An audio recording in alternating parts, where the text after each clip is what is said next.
also working out the possibility of changing the liquid in one of the reservoirs. We are considering refilling the 5 cent stock reservoir with water for the next shift, for the next oncoming trials.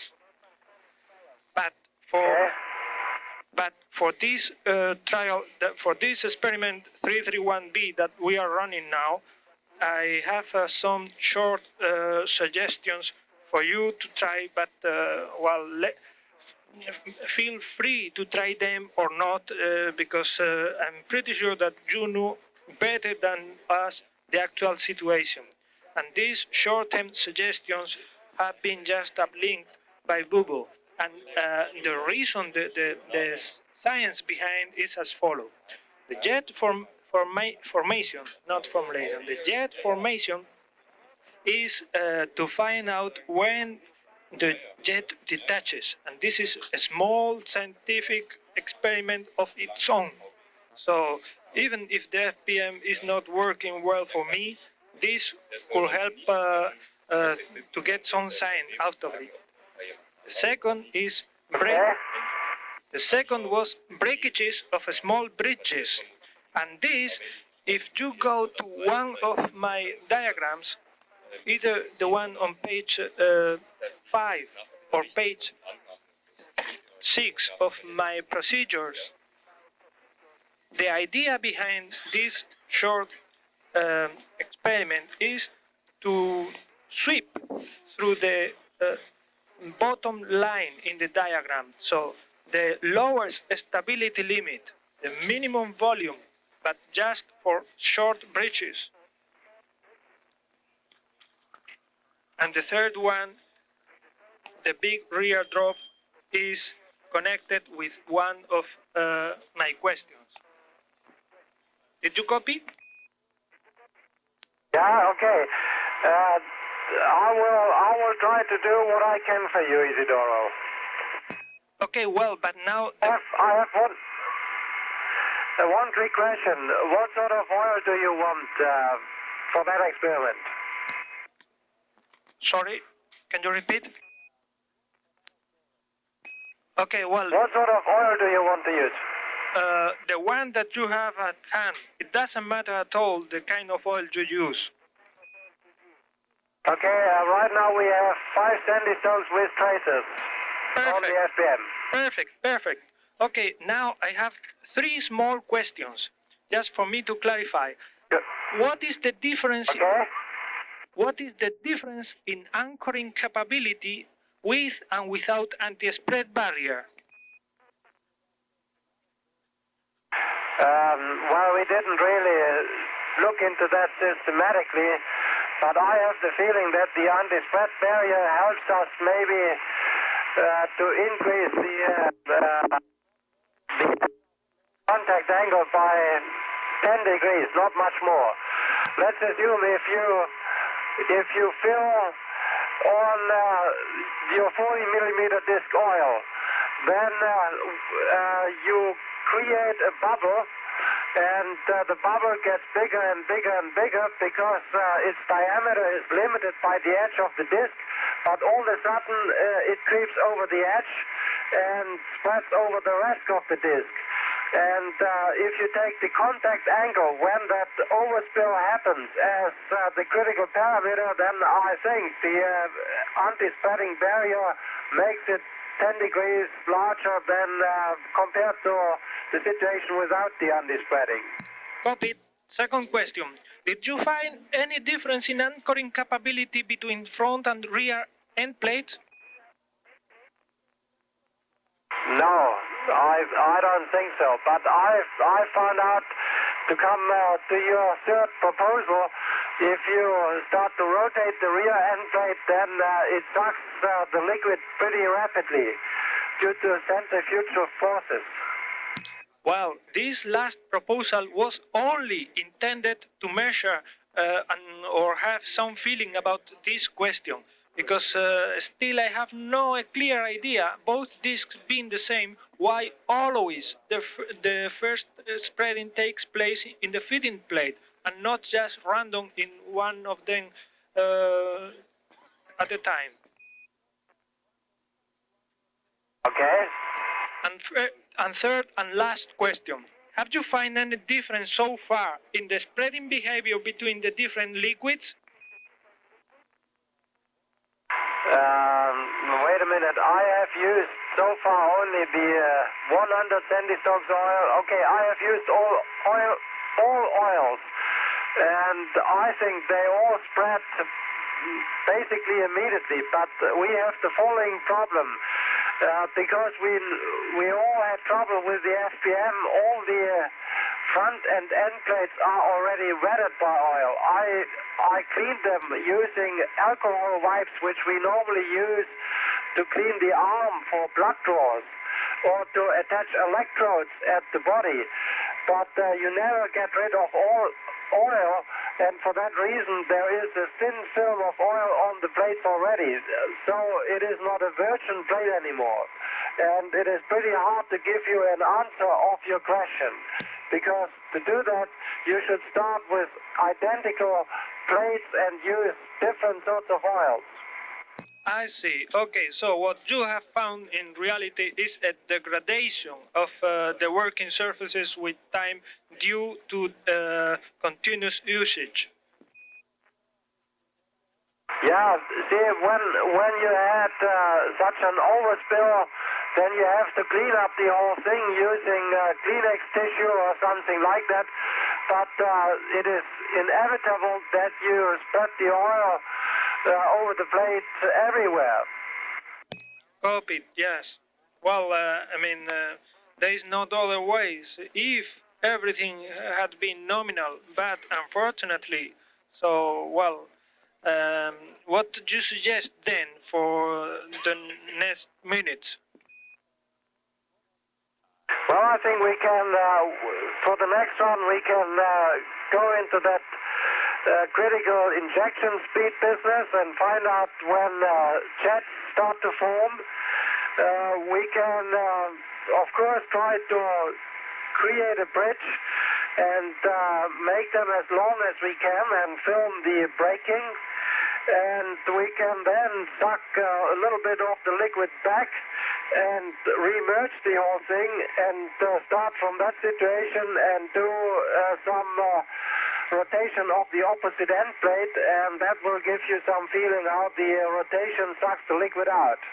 Perfect. What Byron tried, but without success, was, have you in front of you my diagram? I can pick it up in a second. I got it. Okay, well, he went from the origin, point O, to point P. And then, from point P, he got a cylinder at point P and tried to grow the cylinder, to stretch the cylinder from P to B, Bravo. But in the way, the zone broke down and the liquid crept over the feeding plate. And this was my last recourse of having cylindrical zones. Okay, say again, at what point it broke? Byron did it to B, but then he tried from B to C, and where did it break? I repeat, he started at the origin and went to point P. And from point P to point B, Bravo. But in the way from P to B, he broke. Okay, I copy that. And by the way, Isidoro, I have installed the 40 millimeter plates. Is that okay? Okay, yes. Please. Because the advantage is it limits a little bit the volume. If you end up in a mess, then I don't need to clean up so much oil. Yes, I knew that. Okay, well, just the last message from the system. The information I gave you about the 201 spare parts, well, not spare, they are using them for the accelerometers, but that could be of much help to us, are not to be tried without approval from ground. You understand? Oh, okay, I understand. That's all. Copy. Lots, this is PS1. Go ahead, all flat and clear. I noticed that somebody recorded after the record we did on VITR1, and now the whole thing is wound back. Was it the ground? Yeah, we're doing a test from the ground. Ulf, don't be worried about that. That's just as it should be, and it's a good call. Thank you. Okay. And Ulf, if Bob's around, we'd like to talk to him for a few things if you're going to be busy doing the fluid physics for a minute. Okay, he's there. Go ahead. Yeah, we're anxious to hear how 33 went for you, Bob. The cake worked just as expected. That's good news. Also, we've not really been able to coordinate the PCAP changes as well as we'd like because we've all been pretty busy. We wonder if you did get the message to delete the AV2 changeout back about 1310 or so. Got a message not to do the AV2 changeout, right? That's affirmed. That's great.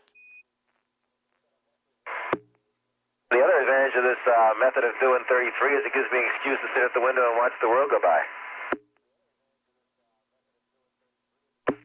Copy that. We hope it looks good. Until later, we got some interesting results. We'll talk to them when we get back down at Dryden. Okay, fine. And 33 Ops says thanks a lot. Chuck, one question. Is our AOFD okay again? Stand by.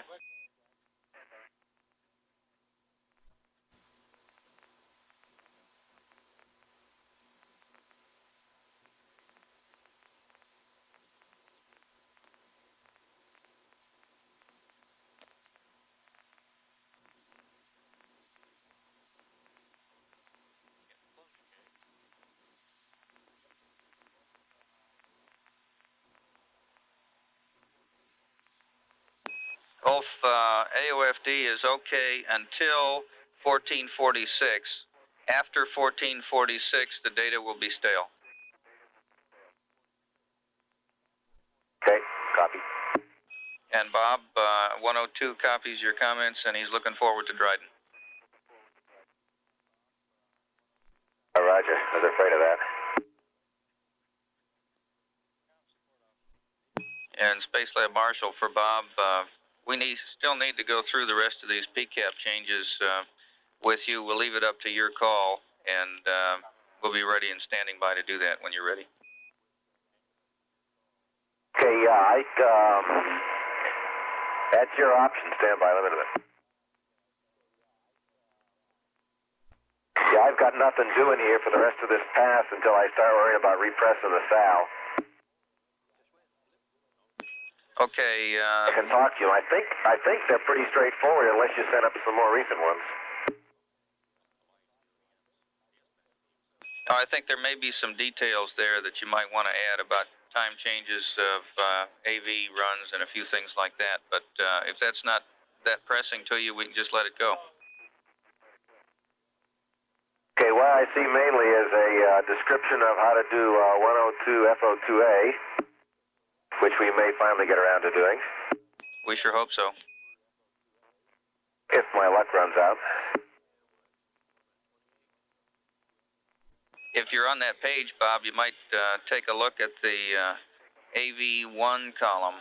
There's an additional AV1 record there, beginning with 27 minutes on the tape and ending with 19. Okay, I'll go to 650.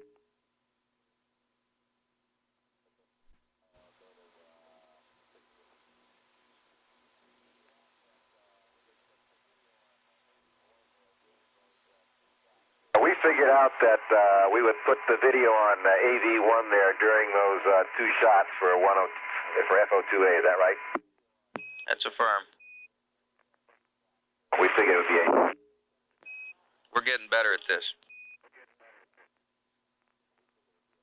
We kept this up long enough, I'd be able to do it. We're doing it now. Noticed.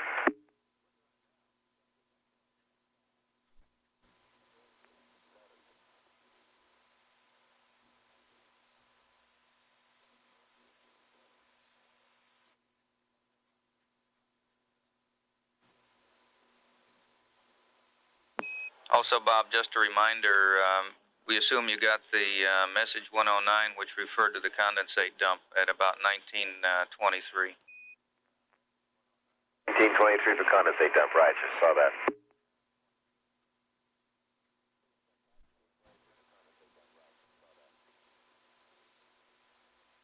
Pretty spectacular when it happens. I bet it is.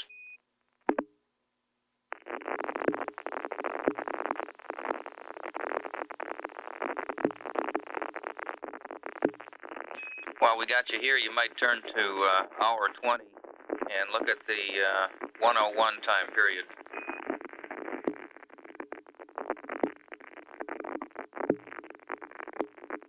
Okay, copy that. Okay, downlink's a little scratchy. You may be hearing me okay. Need to make a note in the PCAP there and remind Ulf that we do not want to change the tape for the 101 run scheduled at 20 hours, 10 minutes. That tape change will be rescheduled during the next replanning cycle for day 7. Okay, so I scratched out change tape. That's firm. And the reason for that has to do with the extension date. Yeah, the one problem with that extension day is I think we ate all the sunflower seeds yesterday afternoon, so I don't know what we can do about that. Yeah, we copied your comment earlier, and we've been working real hard figuring out how we're going to recover from that. Might be some broccoli seeds left over from some meals we didn't eat, which we could use. I think that covers it, Bob. The only other note I had in here was a little pen and ink change to note that during the FO4, the 102 FO4, the PS is the first subject. I think you probably have that already, though. Vuvo gave us a series of those to work for the 33 people. Okay, looks like there are several opportunities for recording on AV1 during that period too, and if you'd like, I can give you the tape remaining, but I think you're probably going to be aware of that at the time. We'll just real time then. And Bob, just one last thing, if you could give us a summary quickly of how many dome runs each of you did that last one. Okay, Ulf did 2 standard ones. I did 2 standard ones, and did the one with variations, namely head movements and also eyes closed. And 102 copies, and Alfred's thanks.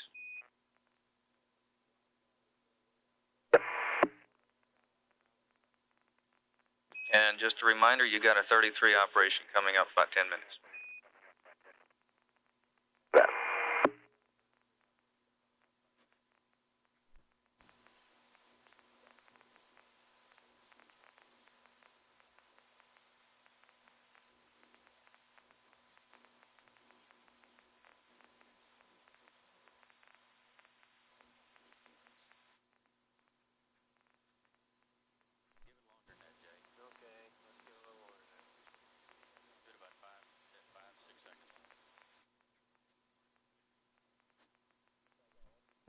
Space Lab Marshal for Bob. Yeah, go ahead. 101 PI reminds me that if you could extend another week or so, you might be able to grow your own new crop of sunflowers.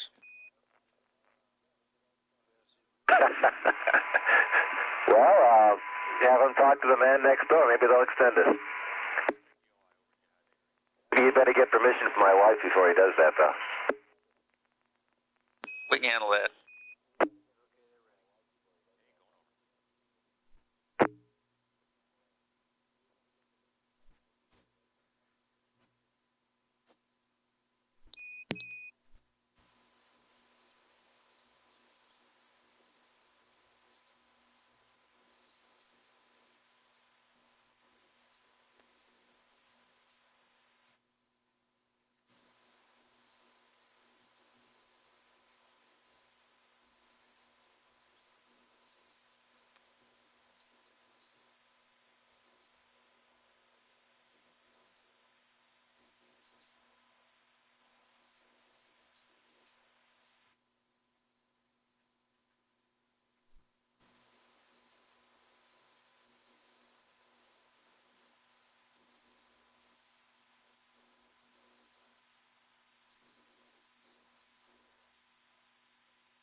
Okay, Space Lab Bob, congratulations on a great run for 33. 33 back room would like to pass you a bottle of champagne if they could. All right, so I'll talk to Larry about that, see if he'll let me have it. And one more thing, Bob. The CPAC folks have been seeing an IUDEP on signal on their downlink, and wonder if you'd check that for them. And if it is on, please tell us that that's right, and please turn it off. Okay, that's right, and I'll turn it off. Great, thank you. It's off. Yes, and Bob, Marshall Ops here. One question on the 33 run. You did it now with 60% overlap, which is one picture each 10 seconds. How easy is that? Is it feasible to do it with the 80% overlap, which is one picture in each 5 seconds? Over. Yeah, I think we could do it either way. Okay, we are going to head then for also doing it with 80% overlap on the next passes, which includes the pass over Munich, which was the primary objective of this film. Over. Hey, and you guys stopped early. You missed a great set of country coming by right now. We'll check that. I think we should. Okay, thank you, Bob. Space Lab Marshall, we're going to be about 2 minutes early on this LOS, which leaves us about a minute or so, and we'll see you again through TDRS about 14 plus 46. And Space Lab for Bob, if you feel like taking some pictures, why don't you go ahead? That's okay. Maybe they could give me some afterwards.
Space Lab Marshal through TDRS for 50 minutes. Morning, POCC. Loud and clear, Bob. Going pretty well. Hey, John, I'd like to talk to the MOCO on air to ground 1 for a minute. Okay, stand by. I'll get him. Capcom CIC. Columbia, Houston, go ahead. Hi, Roger. I was wondering if we're going to do this trim burn. I kind of need to get the load up here and get started and get my thoughts straightened out on what it is and everything. Okay, let me find out for you. Okay, we got in the cap at 1,500 hours. Stand by, John. Okay, John, the answer is the trim burn, if we need it, will be moved to 7 days, 0 hours, and 20 minutes. But we're still evaluating whether or not we need one. Okay, so again, that time?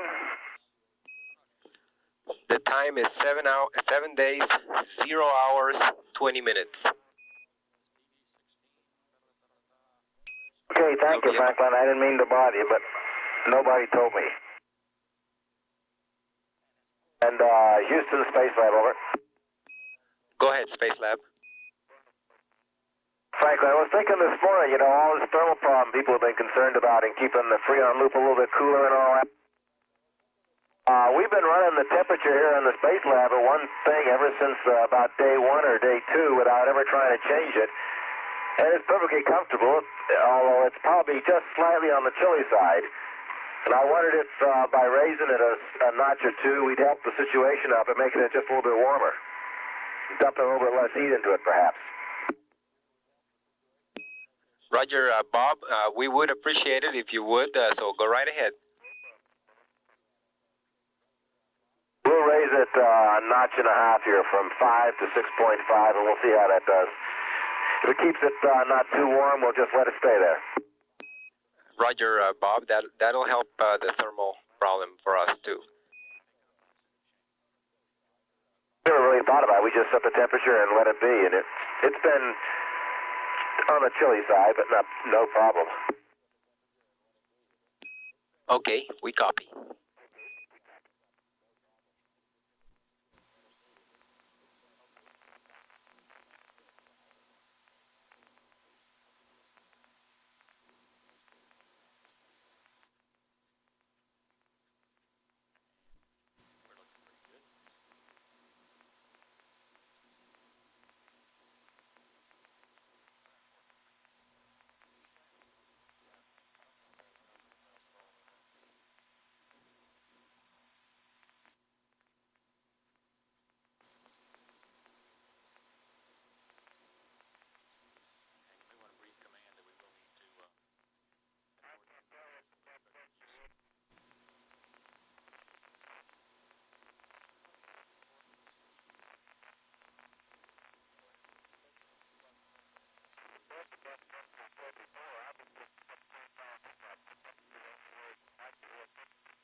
Space Lab for Marshall, we've got the data set updated now, so you can use AOFD anytime you want.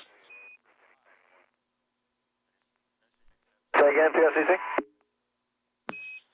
The data set is updated. You're clear to use AOFD. Okay, thank you. Yep.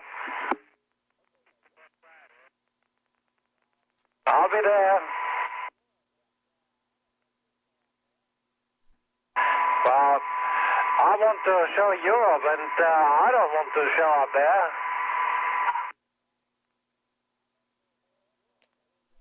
Okay. Hey, watch on. In a little more than a quarter of an hour, we fly over Europe, and that will be the good one, because we followed the east coast of Spain, crossed the Alps, go into Bavaria. That is the right orbit to do something. Okay. Well, hopefully the weather's good. That would be a great thing.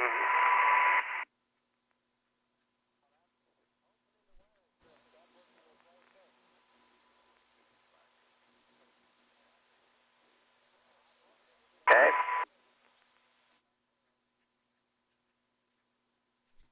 Marshal Ops, this is Space Lab. Loud and clear, off. Okay, I have a brief report for Isidoro. Okay, if you'll stand by, I'll make sure he's listening.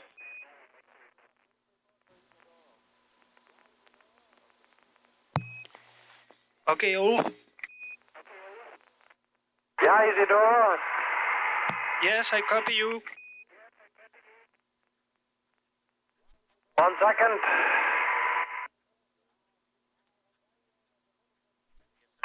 Okay, Isidoro, I'd like to tell you the following thing. I have variated a little bit the critical speed for jet formation, and I figured out it is in the order of 0.45 millimeters a second. Speed. Copy. I put it on film, and I did it for 0.4 millimeter a second, 0.45 millimeter a second, and 0.5 millimeter a second. Perfect. After that, so you see how the liquid comes out of the feeding orifice. And after that, I went to the braking of the zone. Unfortunately, it was a pretty big one in diameter because the liquid creeps immediately over the entire plate. And I cannot keep the diameter small to or limited to 40 millimeters. It goes to the edge. Oh, what a pity. Because these plates... Pardon me? It's a pity. Again? It is a pity. Yeah. These plates are already pre-wetted, and the oil knows there is oil, and it goes. And anyway, I had the front plate at 30 millimeter and the reservoir at 10 millimeter. That determines the volume, and then I went from that setting at constant volume to 50 millimeter for the front plate and 30 millimeter for the reservoir, with a speed of 0.4 millimeters a second. And on the way, the column broke. Let's see. And you have that on film. I took 300 frames in cedar when braking was imminent.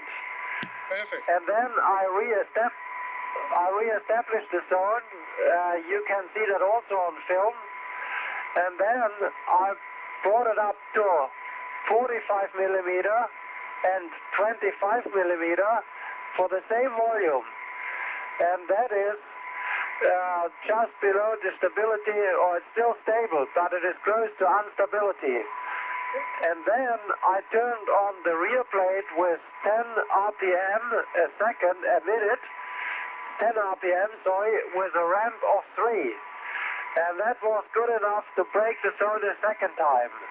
And I put that also on film. Perfect.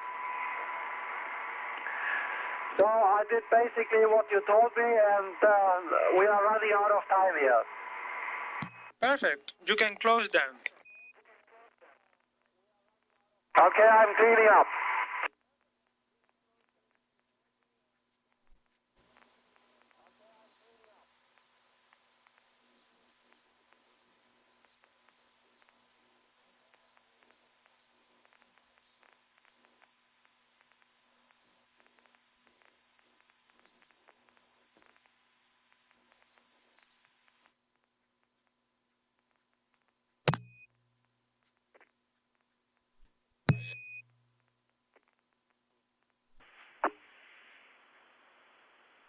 That's easy, Space Up.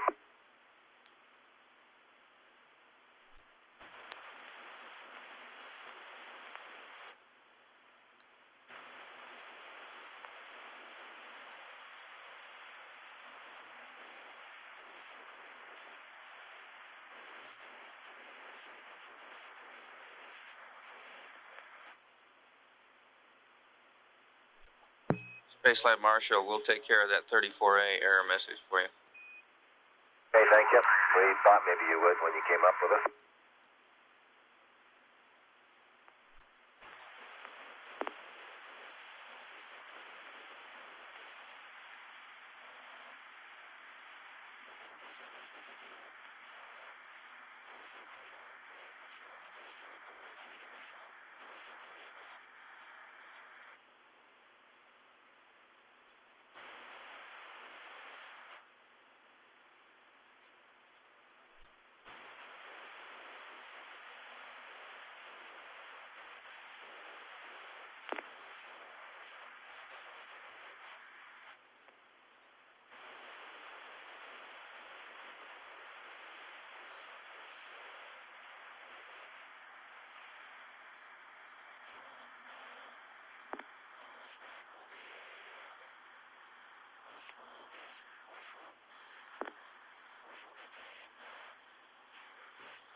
Marshal Ops, do you read us? Loud and clear, Ulf. Go ahead. Why did you stop the metric camera? It's beautiful weather. We are right over Marseille, and you should keep it running. Stand by. Hurry up.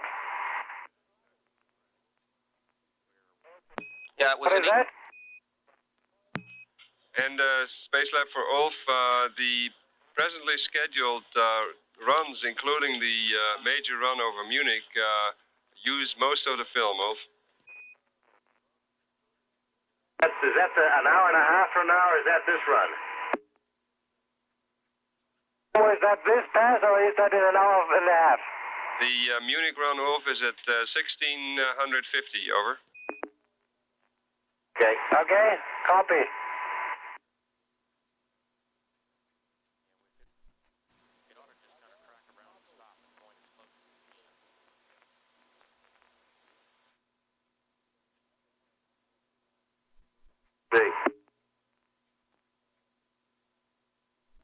Space Lab Marshal, we're about 2 minutes from LOS, and just a reminder, there's a teleprinter message in support of the 102 FO2A run. It's teleprinter message 107 with some procedure updates. Stand by, let me see. I think we got that one this morning, but let me see. Roger, 107, got it. That's firm. We'll see you through TDRS at 16 plus 20. Roger.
And Space Lab, this is Marshall Ops. We have you for about 4 minutes via Hawaii, and 102 is engaged.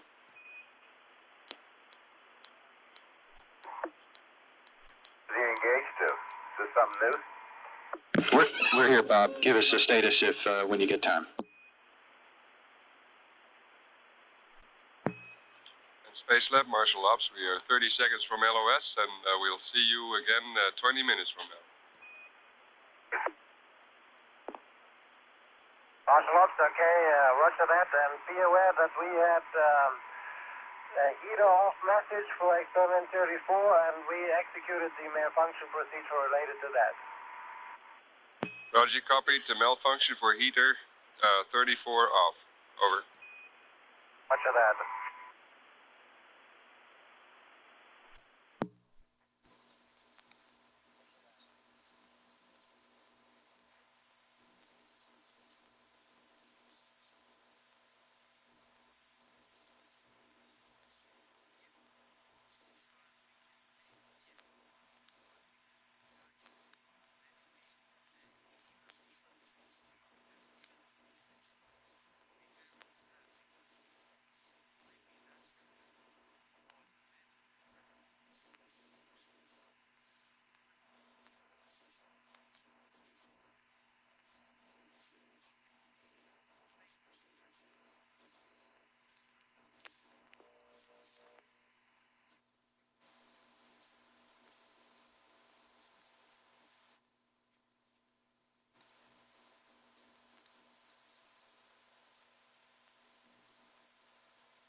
Space Lab Marshal through TDRS for 44 minutes.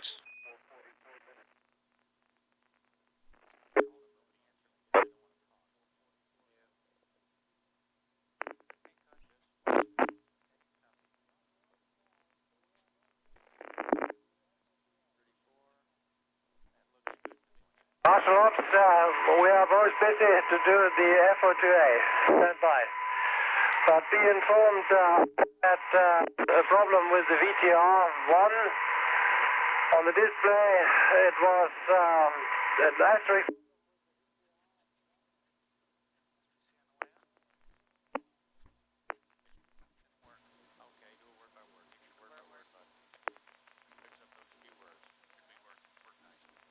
Space Lab Marshal. Go ahead. We'd like you to continue even though there may be a problem with VTR1. Okay. Here we are. And we didn't catch all of the first comment about the VTR, Ulf. If you could amplify on that at your discretion, that would be great.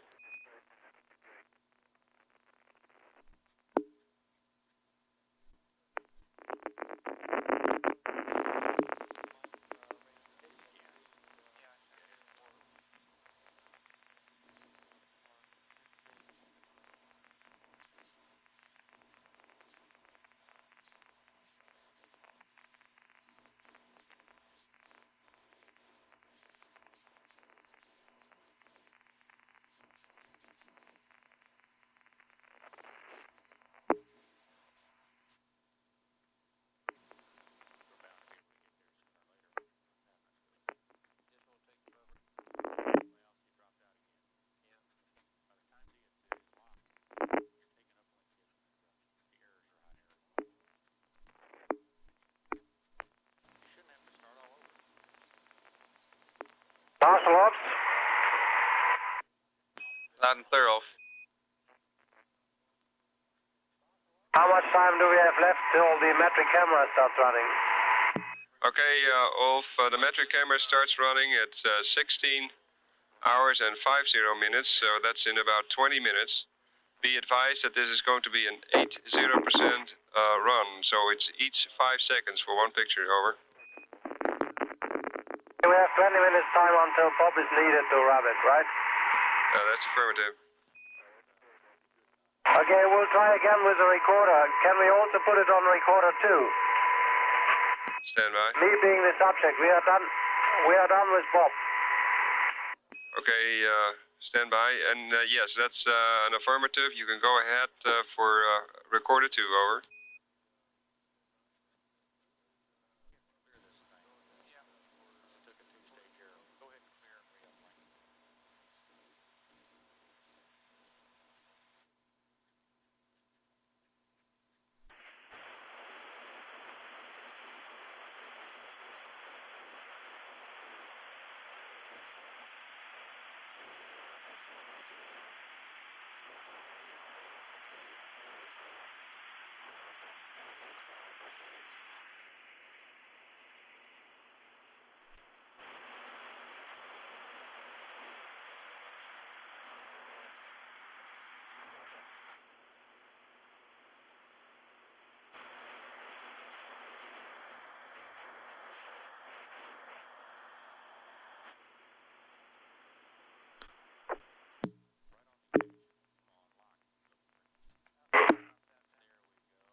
Hugo, how come that you killed our lunch break today? Loud and clear, Ulf. The question was not, how do you read? The question was, how come that you killed our lunch break?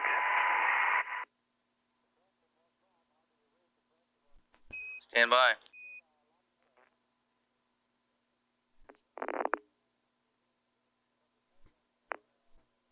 Hey, Jack. Go ahead. For the sake of the metric camera, we are delaying the second part of 2A. We are ready for the second subject, but we might run into trouble with a very wide field camera. Metric camera, sorry. Copy that. Starting meanwhile to set up 339.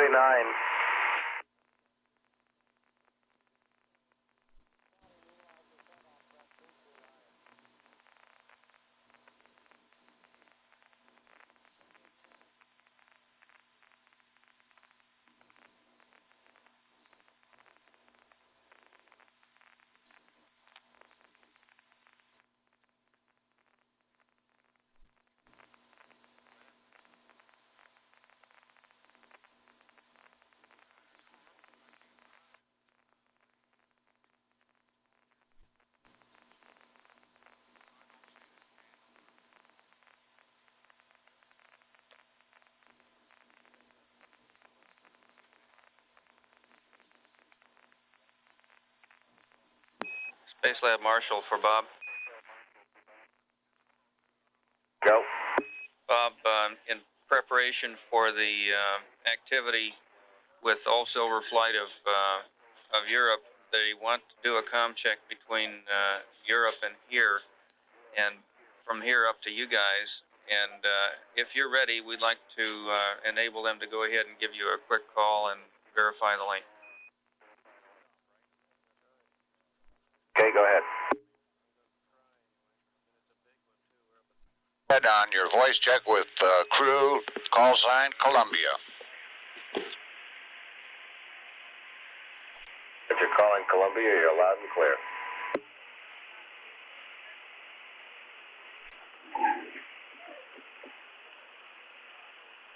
Say again, calling Columbia, you're loud and clear.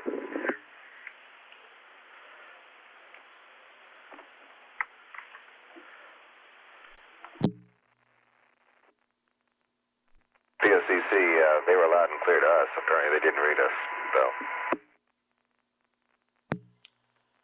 Yes, Bob, we copied. We read you loud and clear, and we understand.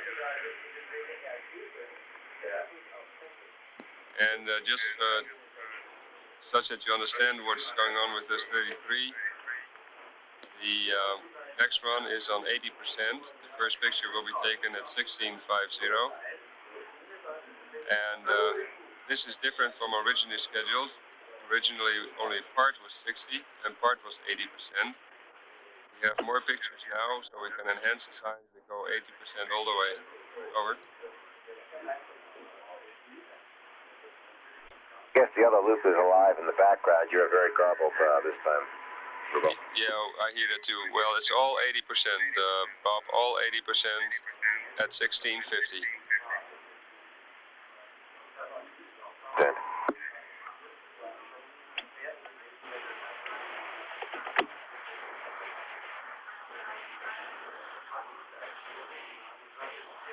TV Studio, TFI Colombia.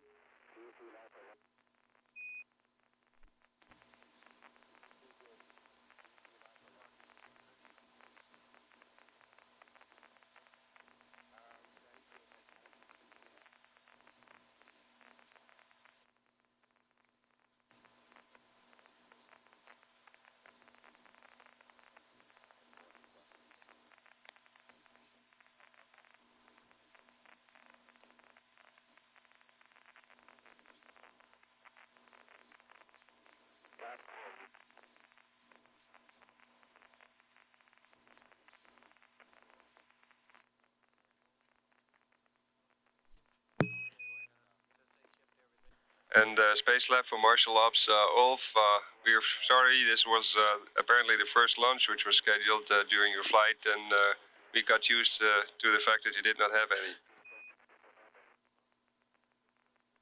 No time so far.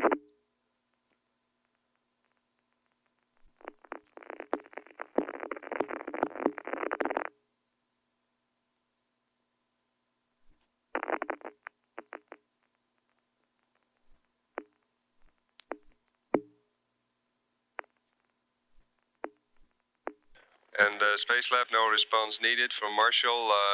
You were right over Munich and you're taking a beautiful picture.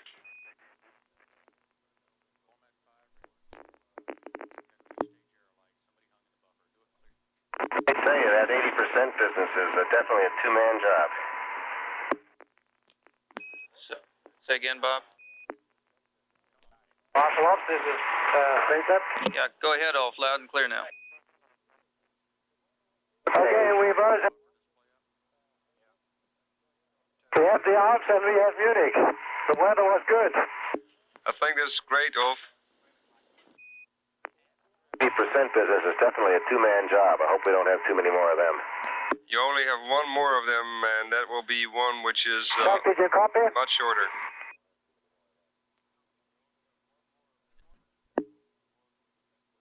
Space Lab Marshall, we caused the error, and be advised that sometime around 17 hours and 9 minutes, we're going to hold the timeline, hold the master and recount it. We'll take care of it from down here, and you don't need to do it. Okay, thanks a lot. Did you copy that we got the Alps and Spain and Africa and everything? Yeah, we copied that, Ulf. Sure sounds good. Okay. Did you copy that 80% business is definitely a two-man job, and I hope we don't do too many more? Yes, Copied that too. and to inform you, Bob, the only run which is left, that's the last run which is left on 80%, is at 2121 minutes, and it's a 2-minute run. 2 minutes only. Over. Okay, we can hack that.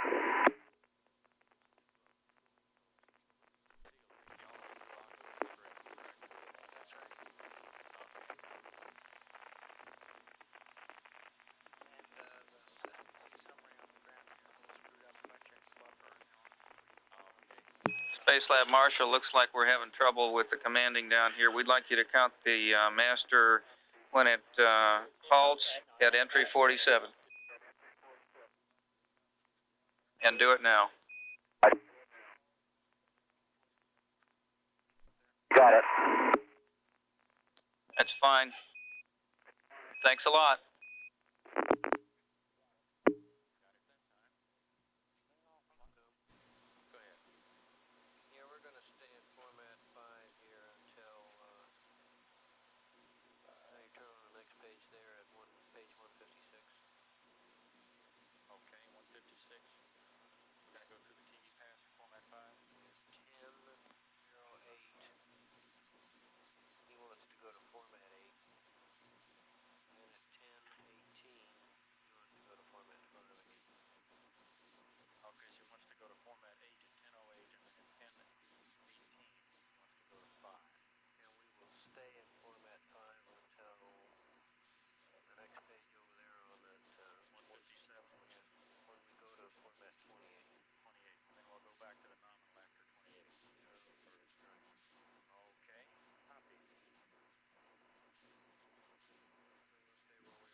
Space Lab Marshall through Guam for 9 minutes. Okay, we're with you, and FO2A is finished. Okay, great, Bob. In that case, we'd like to try this voice check again, and if you're ready for that, I'll give Cologne a call, and he'll respond and give you a ring. Cologne, CIC, give Columbia a call, please. Columbia, Houston Com Control, go ahead and attempt to uplink.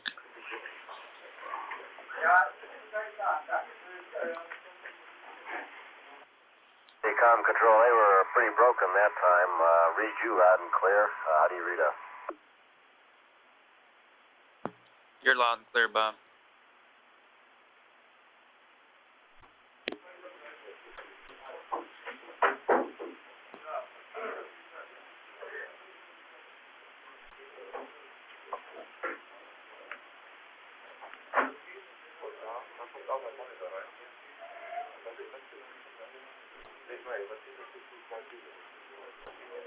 Cologne, CIC, please give Columbia a call now, please. DFLR Cologne. DFLR Cologne. Yeah, this is Mabel. Morning, Ulf. Morning, Ulf. This is TV Cologne. I'm calling from the TV studio at the European Info Center for your flight at DFLR. Hey, how's it going? Oh, it's beautiful. We are very proud of you. We are very proud of you. And all the gang is here, including the D1 gang. Okay, so hello to them. We are watching you very careful, and we are very proud for what you did for us. Wow, it's a very nice flight here. We have All right. checked the house and figured out there's a lot of snow. We'll be good skiing this winter. All right. We are standing by for you to come back, and you get your skiing and you get your trolling off. Okay, that's good. Nice to hear. All right. This is Spanish. How do you read us? Perfect, loud and clear. Excellent. We had you on TV on his metric camera business live here for 1 hour. Say, we had to work hard on that bastard. You did an excellent job on all these instruments.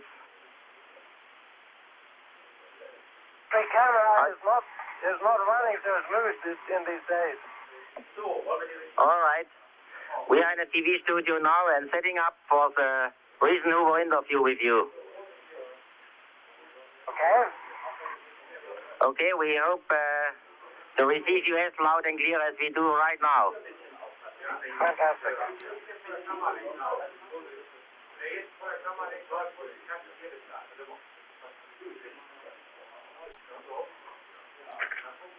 I do a voice check again for you.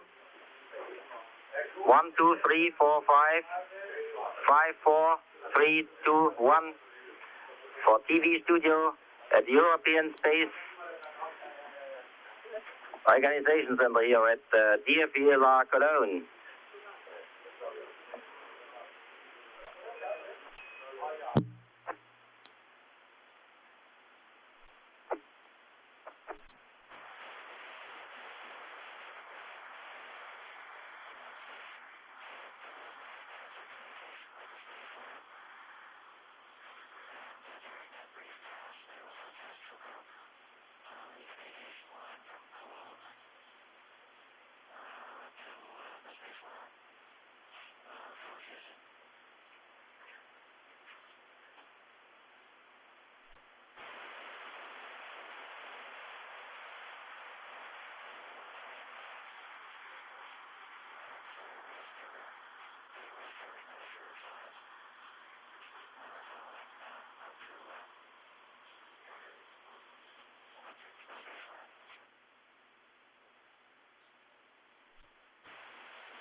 And Space Lab, this is Marshall Ops with a message for Bob first. Can you get message number 27? And then I have something for Ulf. Space Lab, this is Marshall Ops. We are AOS, and I have a message for Bob, whether he can get message number 27, and then a message for Ulf. Over.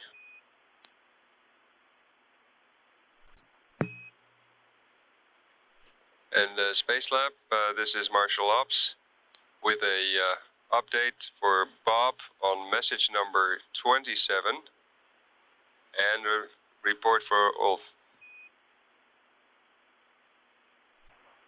And Space Lab, this is Marshall Ops with a update for Bob on message number 27 and information for Ulf. Over. I think Ulf's up on the aft flight deck getting ready for his TV, and you better start out by telling me what message 27 was all about, because that sounds so long ago I've forgotten about it. Okay, that is a AAPI manual ops, and if you're ready to copy, I can give you the changes now. Say again the subject. An AEPI Experiment 03 manual operation. Stand by. Okay, I offhand don't see any sign of 27, but go ahead and start. Okay, Bob, start around time 1900 to set up the experiment for a calibration during that dark pass, which is starting at 1906. Record the calibration on AV2. Do a tape change out after you finish. Again, say again after I finish. Do a tape change out of AV2. Tape change out after the cal. That's affirmative. And Bob, we may lose you, but I continue on checklist -9. I have some updates. Step 11, use FO4. And then on step 1.5, use high voltage set equal 2.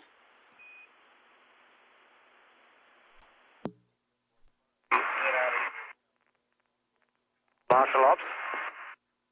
Go ahead, Ulf. Yeah, that's just a com check. I'm upstairs in John's nice but crowded cockpit for that European press business.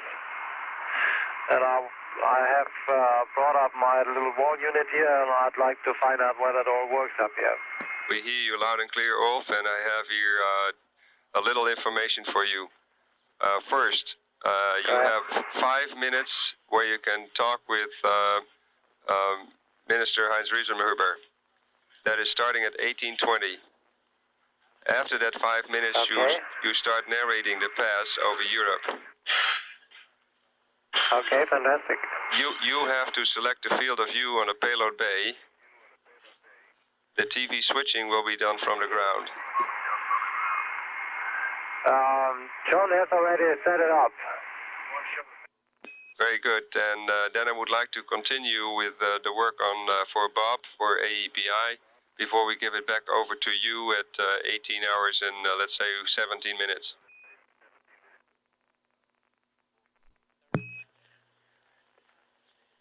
And Space Lab, this is Marshall Ops for Bob. Be advised that we have still about 5 minutes left to give you this information on AEPI. Okay, hope we can get it all trimmed. Hey, if you're ready to copy, just a few things. About the answer to my question about how I do an AEPI cal, whether I need to have the voltage raised or not raised.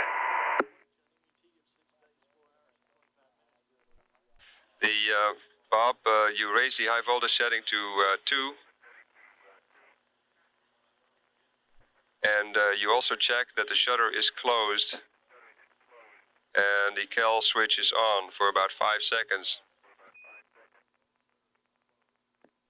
Okay, I'll try to do that. And Oh, that is another contact. Ulf, you're loud and clear. Let me finish off with Bob here. Bob, the camera filter should be 6,300. Exposure time 0. PCA filter 6,300. And this completes all the instructions on API. As reference, you can use either message 27 or checklist S8 and 9. Over. Okay. See what we can do. Guys might try and get these up a little further ahead sometime, though. You got it.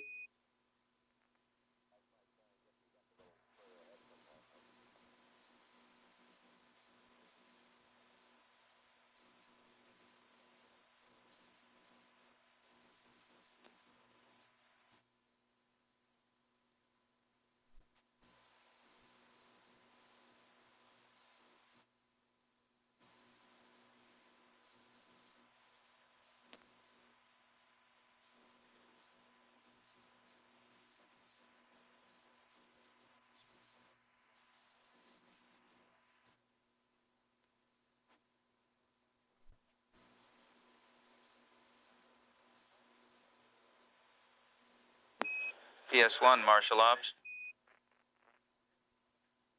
Chuck? Ulf, we'd like confirmation that you are ready to flow TV.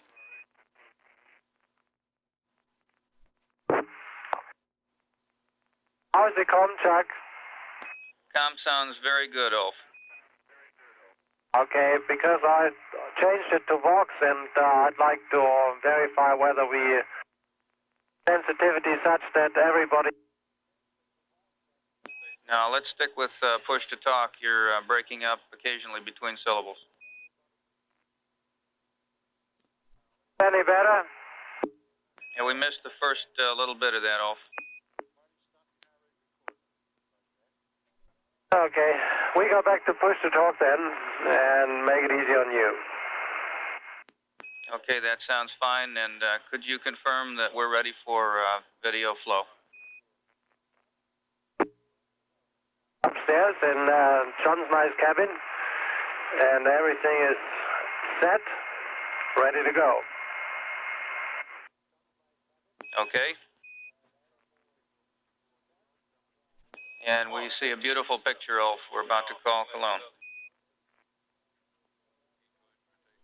Yeah, we are not quite there. Right now we are crossing the Atlantic Ocean. We have just passed the mouth of the Amazon River. But as everybody knows, we are moving really fast, and it doesn't take much time to make it all the way to Europe.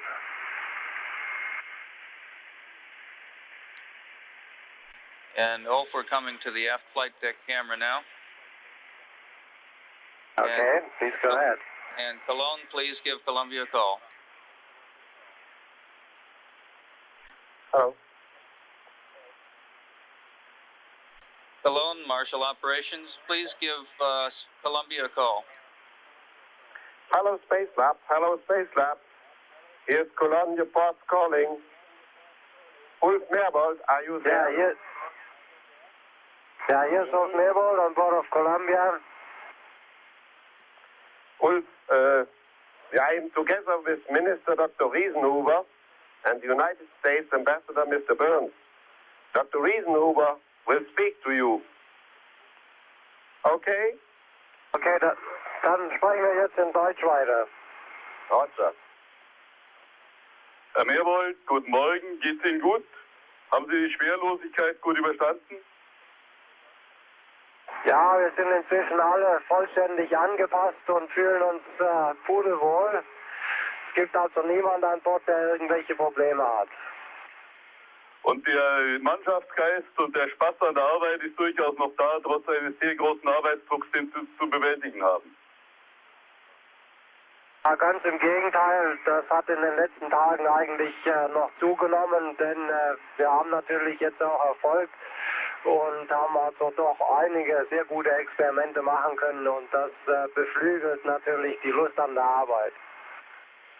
Herr Merwold, was wir hier von einer Reihe von unseren Experimentatoren hören, ist eigentlich außerordentlich positiv. Wir kriegen von einigen geradezu begeisterte Nachrichten über die Experimente, die da laufen. Haben Sie mit den Schwierigkeiten jetzt einigermaßen Fuß gefasst? Sie hatten ja einige Reparaturen durchzustehen. Ja, wir haben getan, was wir tun konnten, und wir haben eigentlich in fast allen Fällen auch Erfolg gehabt. Ich glaube, es hat sich also in der Mission ziemlich klar erwiesen, dass es doch eine sehr gute Sache ist, wenn Menschen an Bord sind, die Kraft ihrer Fantasie und ihrer Flexibilität eben Reparaturen durchführen können und einem Experiment eben sehr viel nützen können. Das heißt also, Sie glauben, dass Sie bei den Reparaturen, die Sie wirklich in einer großartigen Weise hingebracht haben, den Beweis gebracht haben, dass wir einen Mann oben im Raum durchaus brauchen können. Es war ja immer die Diskussion gewesen, wie viel von dem, was Sie tun, kann auch ein Automat machen. Sie gehen davon aus, auch in Zukunft ist eine ordentliche Mannschaft dort sehr viel flexibler und kann die wissenschaftliche Ausbeute und den Umgang mit schwierigen Experimenten besser handhaben. Ja, davon gehe ich aus. Ich glaube, das hat sich hier gezeigt. Außerdem gibt es natürlich auch eine Reihe von Experimenten, wie zum Beispiel unsere Experimente aus dem Bereich der Flüssigkeitsphysik, die noch am Anfang ihrer wissenschaftlichen Entwicklung stehen. Und hier ist der Mensch aufgrund seiner Fantasie und Flexibilität sowieso viel besser als der größte Computer, weil der Mensch eben mit 5 Sinnen ausgerüstet ist und mehr leisten kann als eine Maschine. Sie haben ja auch eine Reihe von interessanten Experimenten der Materialforschung, die mittelfristig für unsere Industrie sehr interessant sein werden, sehr wichtig sein können. Es ist schon ganz entscheidend, wie Sie jetzt in den nächsten Tagen die Arbeit noch anlegen. Wir müssen aus dieser Arbeit wirklich eine Herausforderung an unsere Wissenschaft und an unsere Industrie so gewinnen, dass es denen Freude macht und sie auch eine Möglichkeit sehen, die einmaligen Bedingungen des Weltraums zu nutzen, für ihre Arbeit, für ihre Technik und für künftige Produkte. Ich möchte Ihnen sehr herzlich allen Erfolg dazu wünschen. Und ich bitte Sie, unsere amerikanischen Partner und Freunde, sehr herzlich zu grüßen. Es freut mich, dass hier eine Mannschaft aus Deutschen, aus Ihnen und unseren amerikanischen Partnern in so einer blendenden Weise zusammenspielt. So soll auch unsere zukünftige Partnerschaft angelegt sein. Herr Minister, ich möchte Ihnen noch schnell unseren Commander hier vorstellen im Fernsehen. Hier, this is John Young, the commander of the Columbia, and he was talking to me and said I should convey his best wishes for the success of the flight. That was the German Minister for Technology and Research. Okay. Thank you so much. Ich bedanke mich bei Ihnen. Vielen Dank, Herr Merwold. Guten Flug und guten Erfolg. Herzlichen Dank und im Namen auch von John Young, vielen herzlichen Dank. Best regards to the commander. Thank you. Dr. Mirabal, Regards. I'm so proud to be able to say just a few words to you.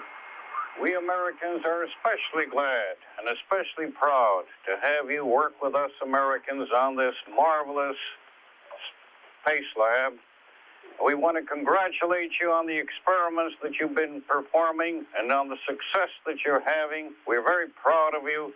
We wish you further success in your work and a very happy landing.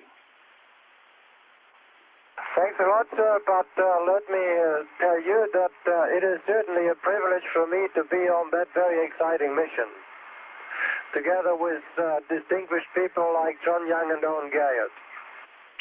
Thank you very much, and good luck to you, and say hello to my American friends and colleagues. I will do that.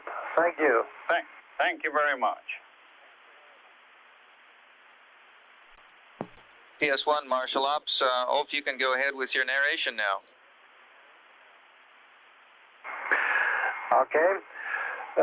Just a few minutes ago, Columbia passed over the mouth of the Amazon River, and we are in the middle of the Atlantic Ocean, but it will not take much time until we pass over the coastline of Europe, and I will then try to describe and show a little bit what we see from up here, from our orbit in 250 kilometers height. We are flying with 28,000 kilometers an hour, so it takes us only 90 minutes to go once around the entire world. And because our inclination angle is 57 degrees, we are very lucky. That is the reason why we see all continents between the 57th degrees northern latitude and the 57th degree southern latitude. That means we see maybe 85% of all countries on that globe. And it's certainly very exciting. I think, I'm not sure what video signal you show now.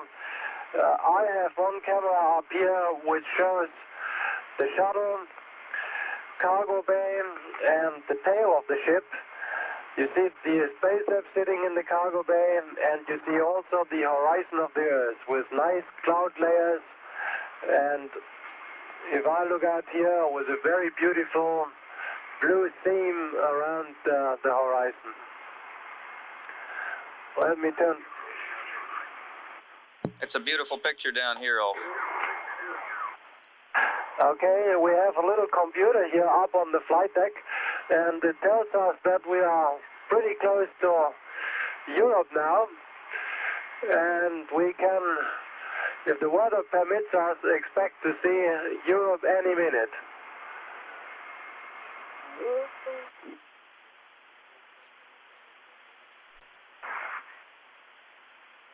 Okay, now let me see, that should be it.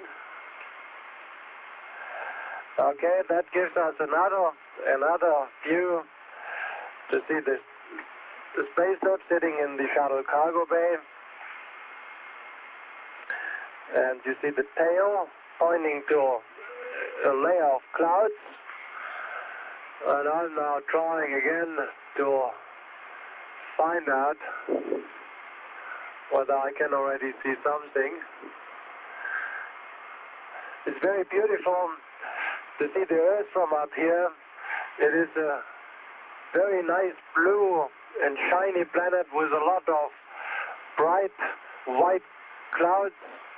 And on the other side there is the black sky. You never see it the same way from the Earth. You have to go into space to see the same black color.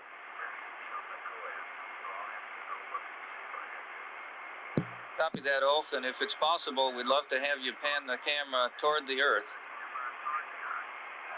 Okay, I will try to do that for you. No, that was the wrong direction. Okay, here comes the Earth, and you see, let me point it down all the way. Okay, maybe you can see how fast we go. That's a wide-angle lens, and you see the enormous speed.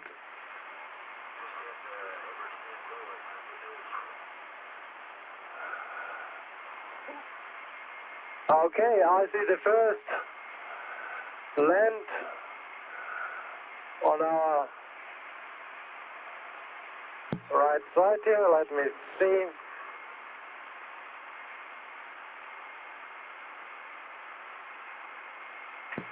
Okay, that should...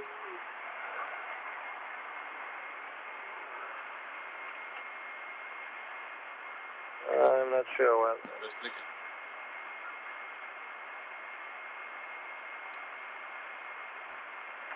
Okay, I think now we see a little bit of the European coastline here. That should be Great Britain. Yes, it is the British Island, and on the right side here,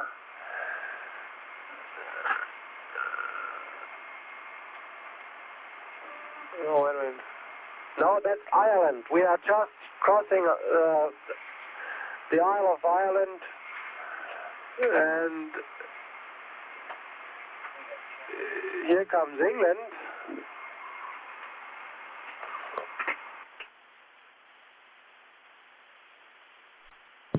Ulf, we're really enjoying the show down here, and I think we're all lucky the weather is so good. Yeah, we are really lucky. We see some land. Yeah, that is the coastline of England, I think, and I think we see the mouth of the Thames River.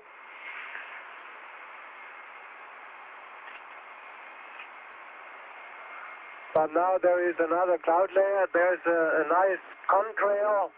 We have seen many of them. But condensation trails created by high-flying airplanes. And here comes the coastline of Holland on the left side. Let me turn it over. And we see all the nice islands here. And Ulf, your colleague Ubo Ockels is standing here too. You might want to say hello to him. Oh, hey, Ubo, I show you Holland. I hope you can recognize it. Well, I saw all the clouds, and it looks pretty familiar to me. Yeah, there is the first snow. That is the first indication of winter in Germany. We are crossing right over Germany here. And when we see, it is very beautiful up here. And I see already some parts of the Baltic Sea. Already behind me is the Rhine River, and I see the little mountain areas in the middle of Germany. And I guess it will not take much more time until we run into Poland.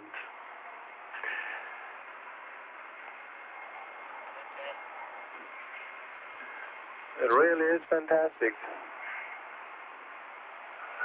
Okay, here come clouds, and I would think we stop at that moment.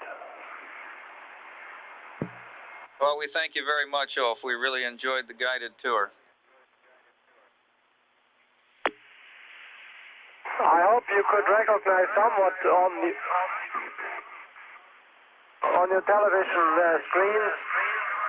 It is certainly easier to see it by eye than by television. Okay, Ulf, thank you very much, and I guess that's also why I would desire next time to see it myself up there too.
Space Lab Marshall will be LOS in about 1 minute and 50 seconds. We'll see you again through Auroral about 1908, 1909.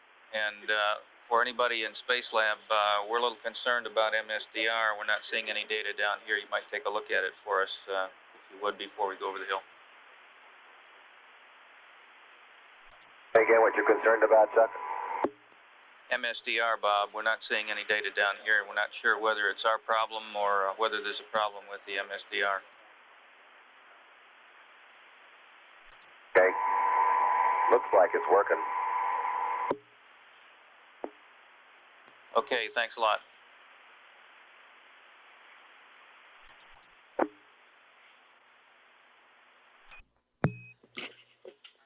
And Germany, this is Marshall Ops here in Houston. Do you read me?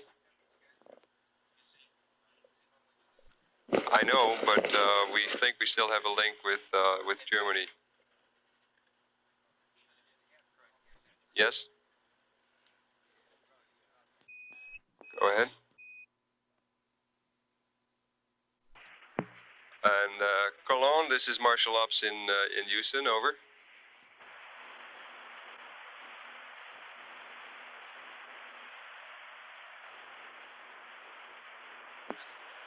Hallo Köln, hier is Houston.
Spacelab Marshall through Auroral, 4 or 5 minutes. Roger, go. Okay, Bob, wondered whether you'd been successful in getting through before you lost your nighttime. Say yes. Wondered how you're doing. We got AEPI running here. Nothing very spectacular this time.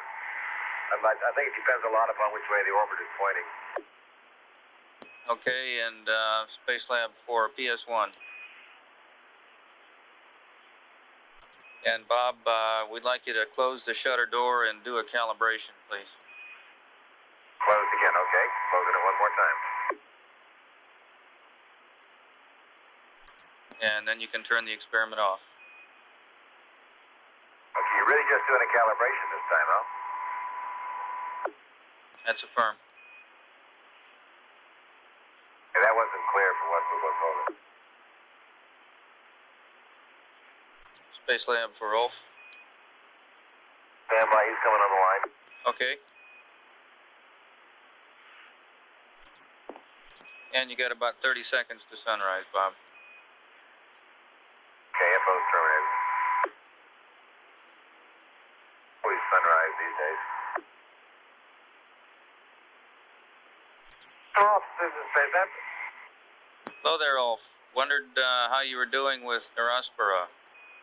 Done with it. That's good, and we've got the PI on the line here.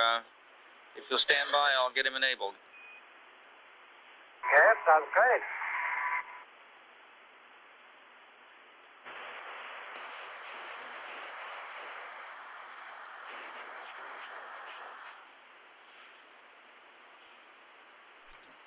Ulf, how'd it go?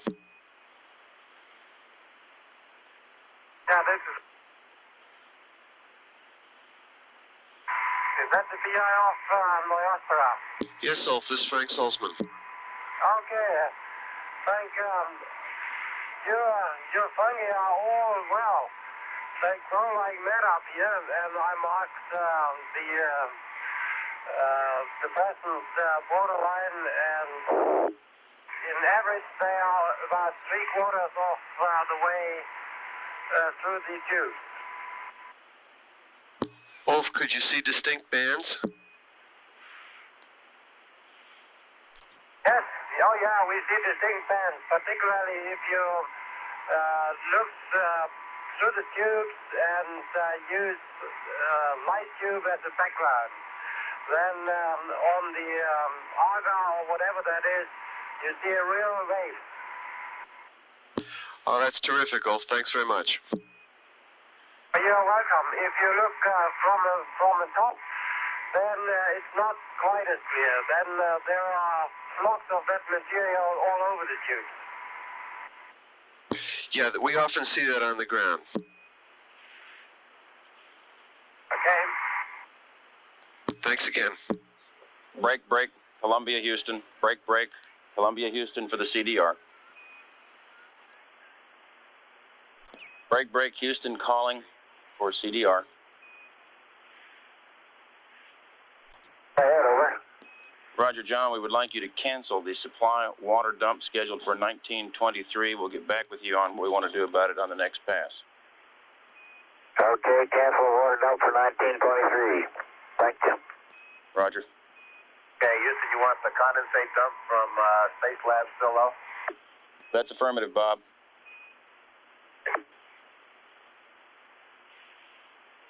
Spacelab Marshall, we're LOS in a little bit, and we'll see you at 1925 through TDRS.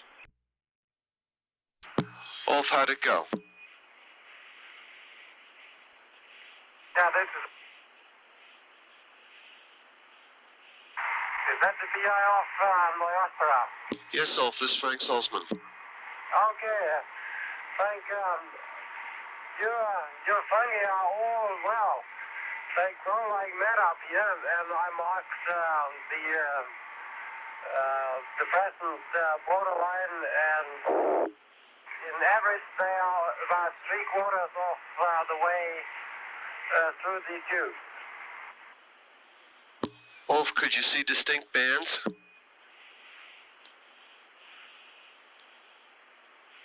Yes, oh yeah, we see distinct bands, particularly if you look through the tubes and use light tube as a background. Then on the AGA or whatever that is, you see a real wave. Oh, that's terrific, Ulf. Thanks very much. You're welcome. If you look from the top, then it's not quite as clear. Then there are flocks of that material all over the tubes. Yeah, we often see that on the ground. Okay. Thanks again. Break, break, Columbia, Houston. Break, break, Columbia, Houston for the CDR.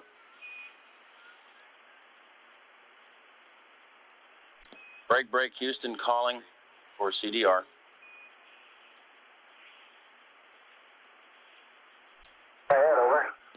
Roger, John, we would like you to cancel the supply water dump scheduled for 1923. We'll get back with you on what we want to do about it on the next pass. Okay, cancel water dump for 1923. Thank you. Roger. Okay, Houston, you want the condensate dump from Space Lab still low? That's affirmative, Bob.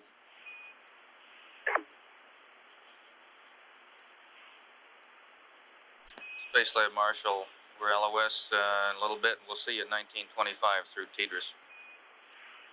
Okay, be aware that we have, again, an SIU data fault line on at the MSCL.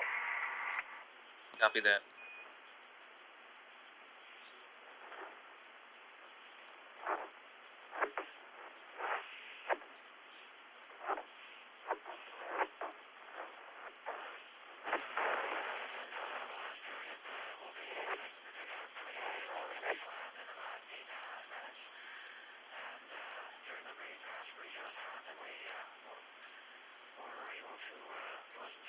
Exchange between the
Macanes.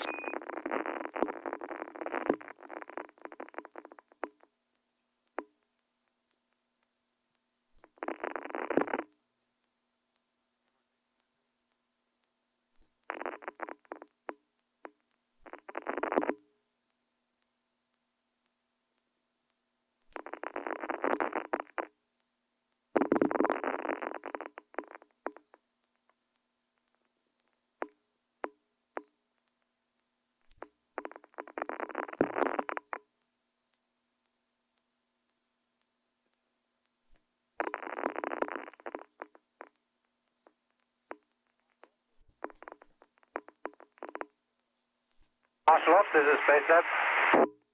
Loud and clear, Ulf. On me.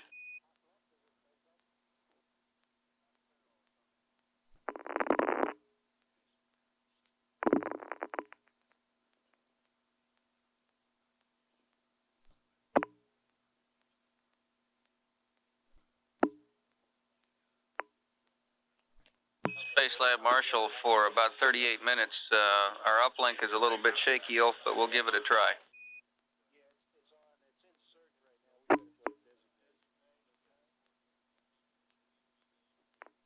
Space Lab Marshal for 37 minutes. Go ahead, Houston.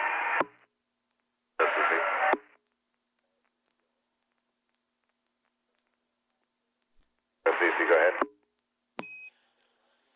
Go ahead. You just answered your call. Okay, we're just giving you an AOS call, Bob.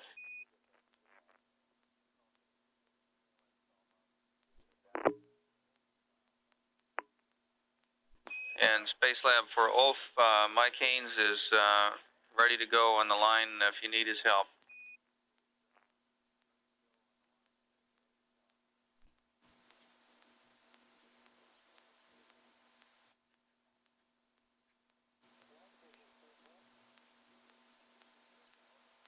Swaps, this is PS1.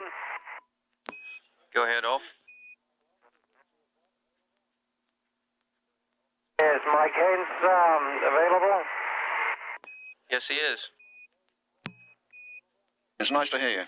Okay, I'm set up for his experiment, but before I start to screw the syringe into the sphere assembly, I'd like to ask him one question. Okay, Ulf, I hear you very well. Okay, Mike. To make sure that we don't screw up here, I have one question. If you look through the mirror into the experiment chamber of the FPM, on which side is the third sphere? The fourth sphere, the one which is extra.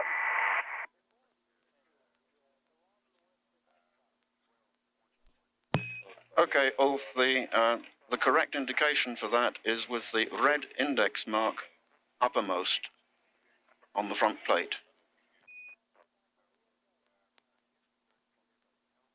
I'm talking about the rear plate, Mike.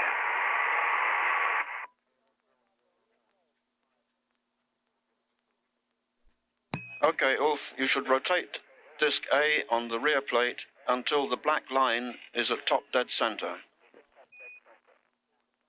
Okay, let me check that.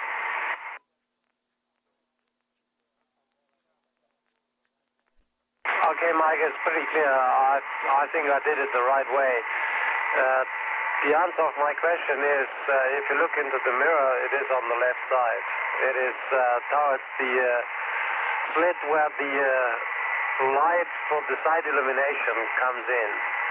That's where the fourth sphere should be located. Thank you, Ulf. You raised my blood pressure just for a moment because I was unable to visualize the thing from that orientation. But if the black index mark is at top dead center, then it should be correct. While I'm on, can I just offer you one quick word of advice on this one? In the light of the earlier FPM experiments where we seem to have experienced overspreading, the problem with this one may be the reverse. You may have to wait some time for the liquid to reach equilibrium. And what I would like you to look for is, during the growth of the 4 nodoid rings, that they are equal in diameter. They should all be the same size when you're growing the early stages of the experiment. Over. Okay, I'll do that.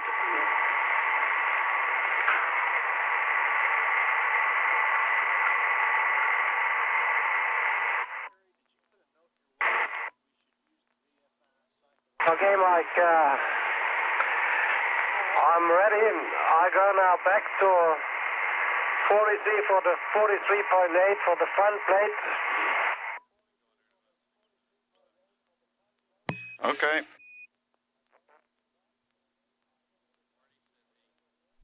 Okay, that's set. I think it is not speed critical here.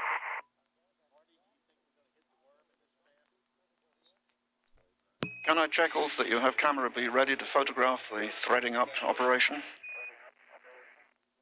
Yeah, I'm ready. Great. Good luck.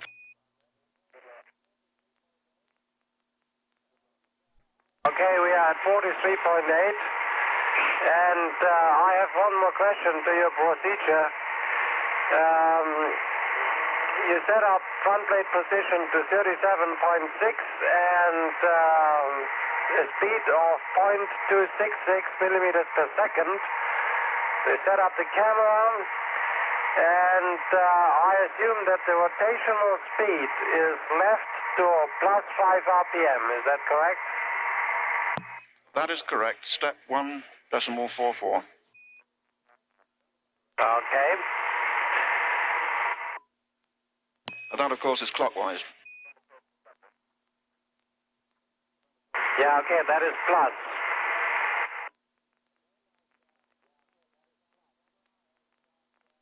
Okay, Mike, I'm ready. I start the camera and start translation and rotation simultaneously. Let me check all the numbers another time.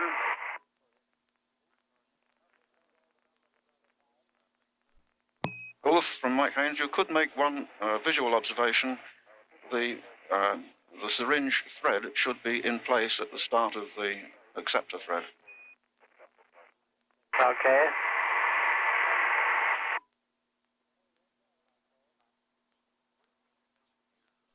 Okay, here it goes.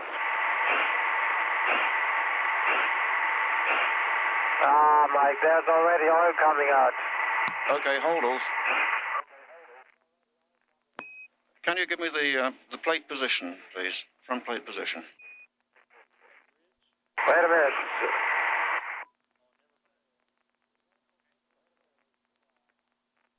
Okay, plate position is 399.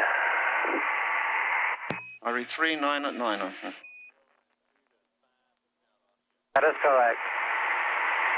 Let me take a look how the nodoids look like. Okay.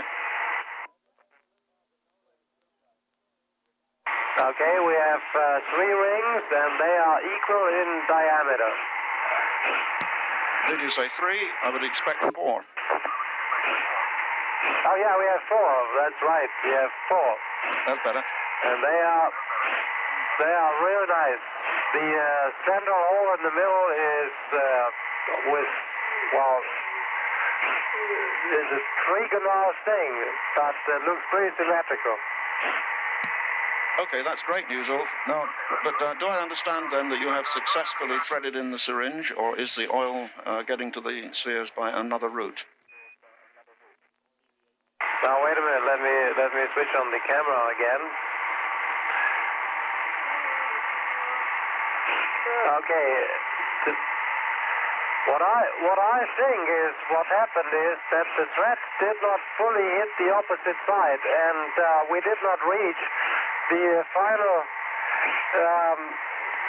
position of the syringe in respect to the sphere assembly, but we started already to inject oil into the assembly. So my assumption is it is not perfectly aligned and hit somewhat the edge of the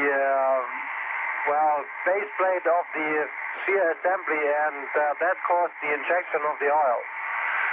Let me see how I can help it. Okay, I understand that, Ulf, and I think I know what the problem is. It's because of decreased friction between the plunger and barrel of the syringe. Now it has no O-ring. Yeah, okay. If we would go ahead and if we would now inject a little more, what would that mean?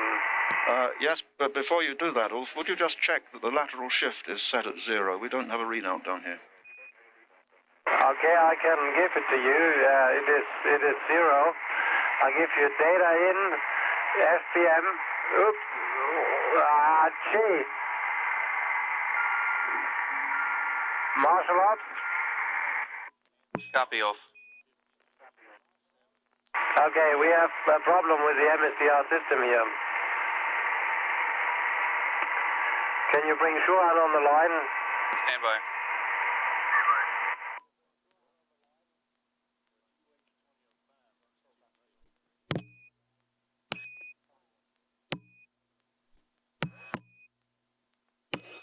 Golf is 300 ops. Hey Jürgen, I'm in trouble. I was trying to hit one of these push buttons at the central console to display the lateral shift for my gains, and free floating as I am here, I hit the 5-volt periphery switch and I lost everything. Say again, what did you hit? Below the central console there are these switches, 5 switches, and one is called 5-volt periphery. I copy.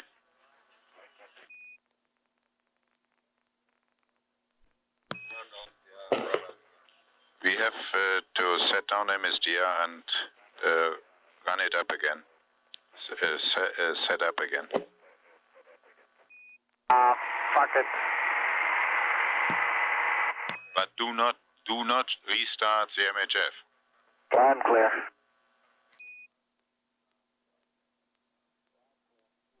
Marshal up. Go ahead. Okay, is Shuan still available? Yeah, I'm on the loop. Okay. Well, I'm sorry for that, but we drift around here. I was trying to keep myself in position and touch the switch. Wolf, you have the first thing you have to perform, shut down MSDR completely, all switches into the off position, and then restart according and restart again MSDR. Okay. By the way, we have already full. Okay, go ahead. And the first thing you have to do is to restart the cryostate. With cryostate. Okay, I'll do that quickly. With cryostate 3, enter. Okay, I'll do that quickly. And there was one thing, the UHV ops lamp was already flashing for about 2 or 3 hours. Okay, for the UHV you can perform the last 2 steps, which were forgotten earlier. The last 2 steps according a crew note sent up. I have to check at what time that was. Long time ago. So let me go ahead then. Yeah, bring it go up. ahead and we are on standby.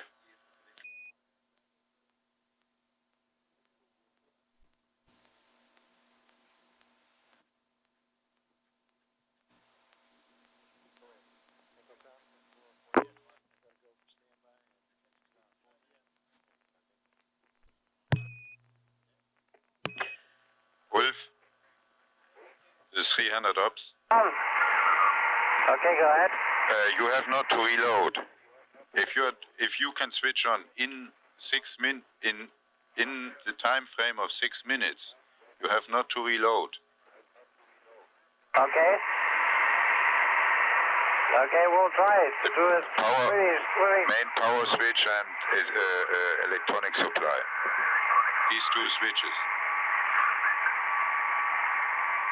Well, I have them already off.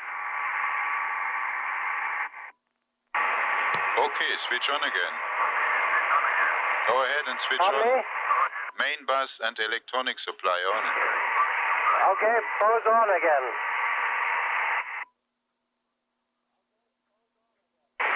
Okay.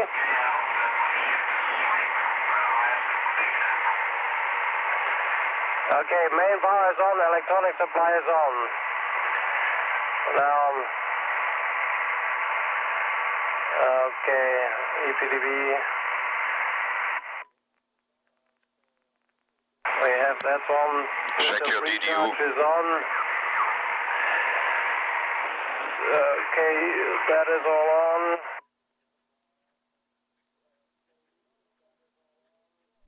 Supply off, wait. Jürgen, we don't need to wait 7 minutes here, or do we do that? No, negative. Check on your DDU if you can see something. Okay, we have on the central console or on the Space Lab DDU? On the Space Lab DDU.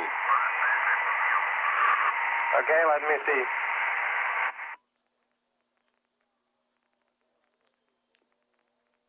We have an MCR power status message, number 41. Time is 11 hours, 55 minutes, 32 seconds. Thank you.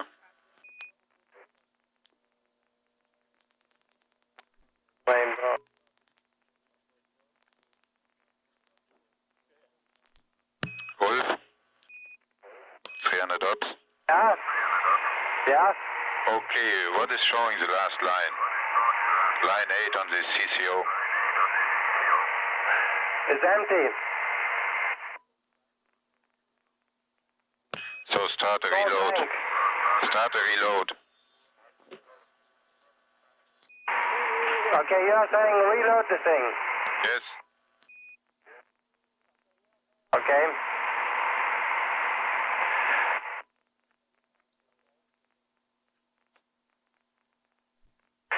Okay.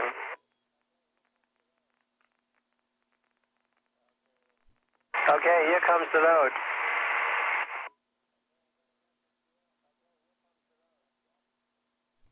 Okay, I get a message here.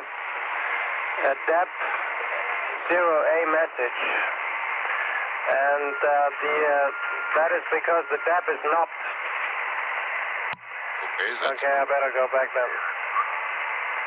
Well, the DEP is knopped, so I have to op it. Yes. And start another time.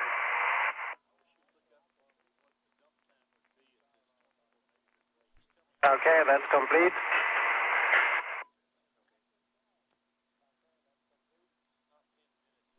It knobs itself.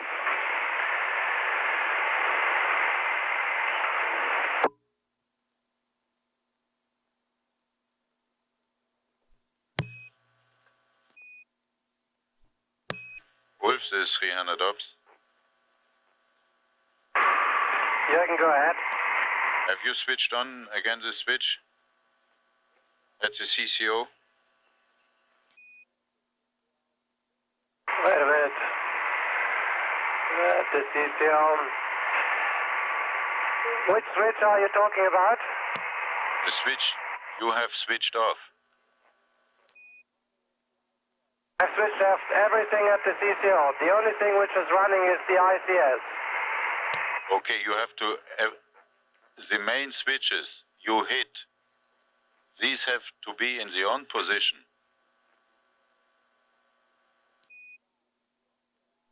Here comes the turbomolecular pump comes down.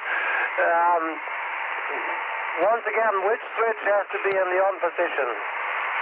All these switches under at the CCO on the right bottom side, there are 5 switches.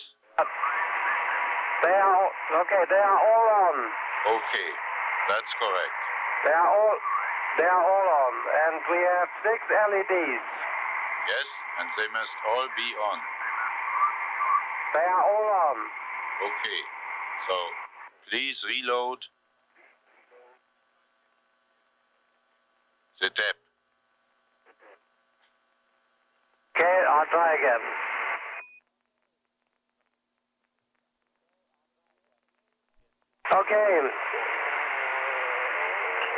have the main power supply on, electronic supply on. Okay, now. Do we need to wait 7 minutes, Jürgen? That is the question here. Electronic supply off, main power off, and wait 7 minutes. What is showing the CCO line 8? Line is blank. Okay, then switch off and wait 7 minutes. Electronic supply off, main power off, and wait 7 minutes. Okay.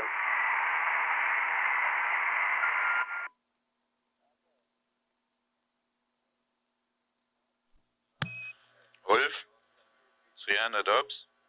Go ahead. Then continue with step 310, page Okay. F, 310. 106. 106, that's correct. Okay, I have that. Space Lab Marshal for Ulf, we'd like to clear the loop for a minute to let the Moker talk to the flight deck. Okay.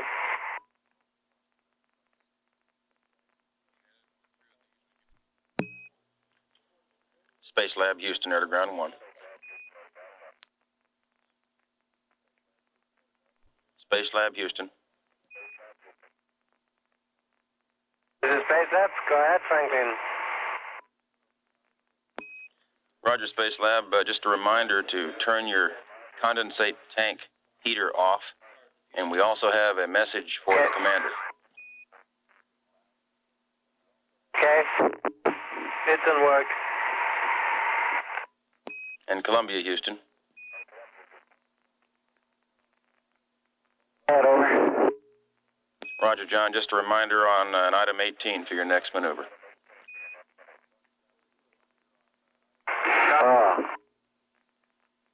Appreciate it. Roger, and we'll turn air to ground 1 back to Marshal Ops. Thank you.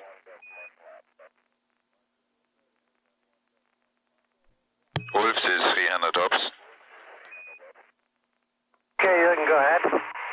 Okay, please don't forget to start the cryostat. With the start cryostat 3, enter.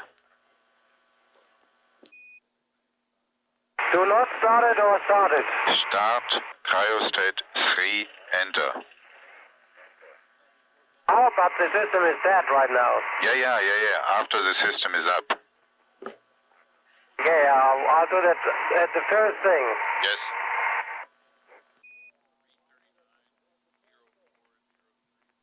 Okay, 4 more minutes and then I'll go again.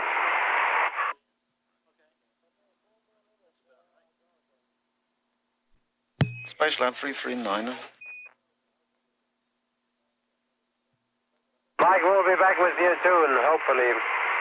Yes, I just, if you're just waiting for that 4 minutes, just wanted to say, well, good luck with the rest of 339 because we should be LOS, but I trust that you'll manage to improvise something if need be. And thanks very much indeed. Thanks a lot.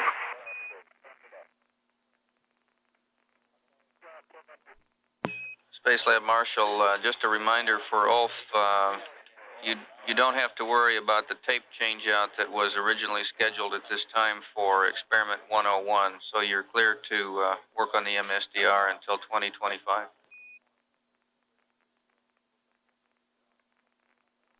Ulf, Mike Haynes, just once more. Okay, Mike. Just one very quick one. If when you get back to 339, you consider that at least half a turn of the thread has engaged, then it will be quite feasible for you to continue the run as it is. If it's not engaged, however, then when you come to withdraw liquid, you'll simply pull the syringe back from the spheres. So you should perhaps check on that before you go ahead. Over? Yeah, okay, I have to wait now till we have the system back. I was just going to show you the amplitude, but it was definitely 0. And, well, then I had tough luck here. Okay, well, tough luck, but let's hope that, well, I'm sure you'll get something out of it. Okay.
Space Lab Marshall, 1 minute from LOS. We'll see you at 20 hours and 58 minutes through TDRS, ready for FO4, 102 FO4. Good luck with the MSDR, Ulf, and be advised that we're getting a VTR in-op light down here sometime during this LOS. You might want to look at the footage counter for the 101 experiment. Okay, we'll do that.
Columbia, Houston, air to ground 1.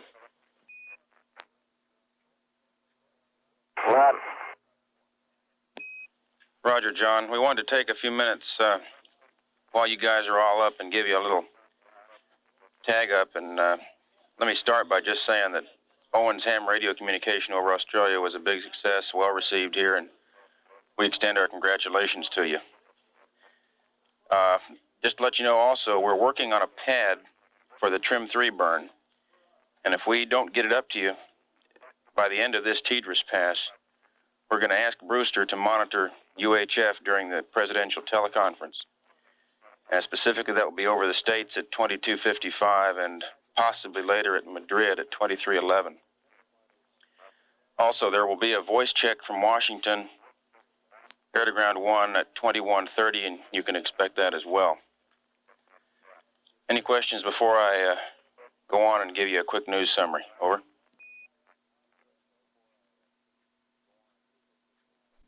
You want everybody on comm for this? Over. That's affirmative, John.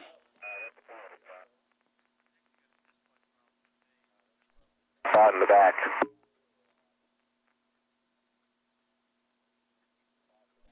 Back here, we're all up. Roger, John.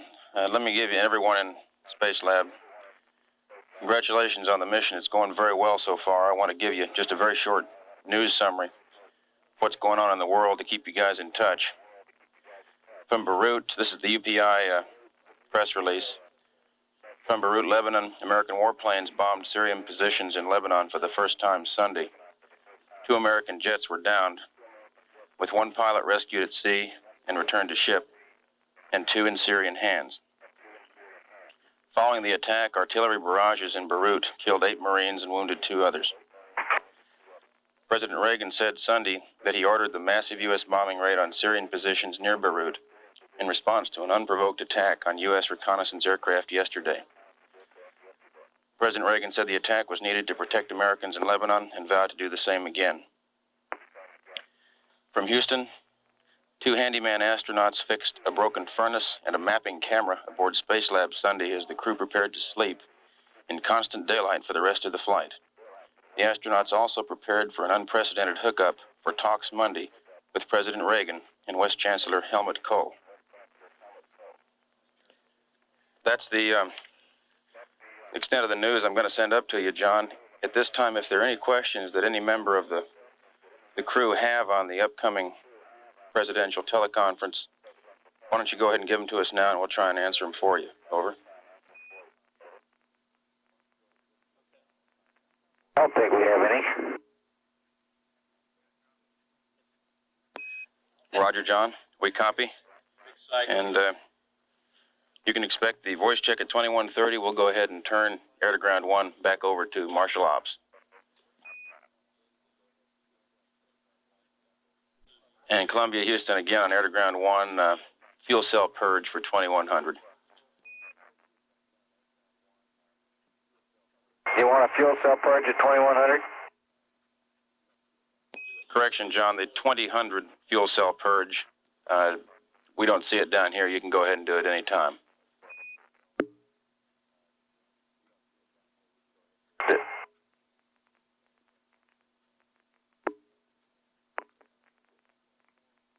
Space Lab Marshal, be advised that for this run of FO4, PI is on the loop and ready to talk to you. And also, you can expect some real-time TV coverage. Looks like we've got the whole KU pass from 21 plus 22 until 21 plus 52. And we'll be calling you about that time to make sure you're ready to flow real-time TV. Space Lab 102 for Bob.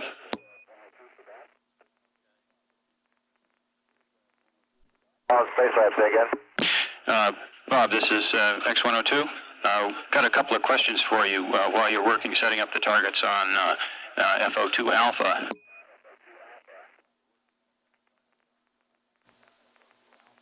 Go ahead. Okay, Bob, we copied that you Tigers had been able to get through 2 Alpha this morning. Made us real happy. How much video do you think you got on that one? how much video do you think you got? We were concerned about a comment that was made about AV1.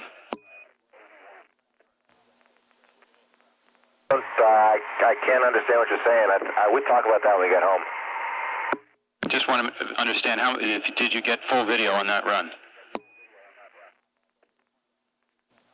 Video. We got video only on Ulf, I believe. Okay, copy that. A message for Ulf. Could you ask him to give his recorder number 1, ESA 30 recorder number 1, to Owen for possible use in the next FO2A, and he would not use that recorder in the ESA 30 sleep experiment tonight. Over.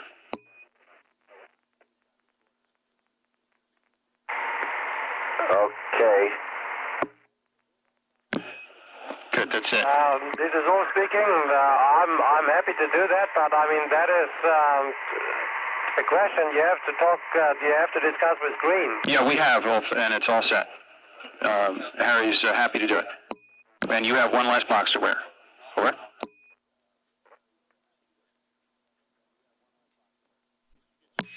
Okay, thanks, guys, and we'll leave you in peace now to get on with FO4.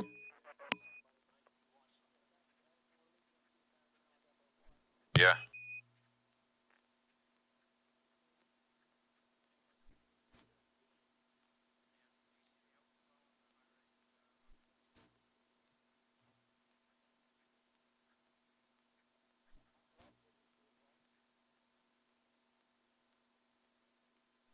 Marshal Ops, this is PS1.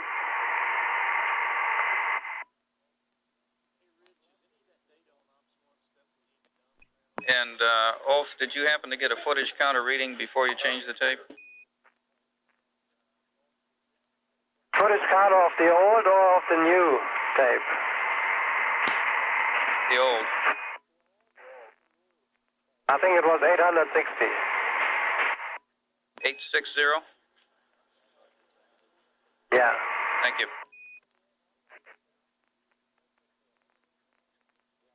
It was at least in the 800s, that's for sure.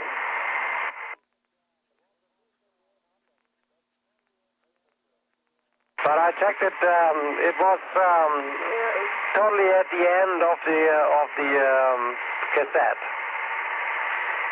There's that red tape at the end, and that's where it was.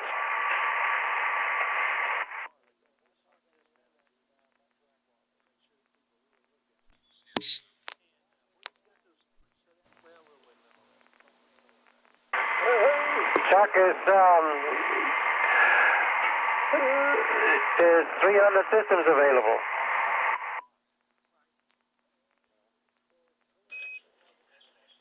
Stand by, Ulf. And Space Lab for Ulf. Okay, we'll go ahead. The standby on MHF work. We will get to that later. We have to proceed now with experiment 102, and we'll inform you later about what we need to do with MHF. Over. Okay, roger that.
just about to put the hatch on. About 5 minutes.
Space Lab Marshal, be advised that if you guys would like us to start the recorders down here, we can do that on your cue.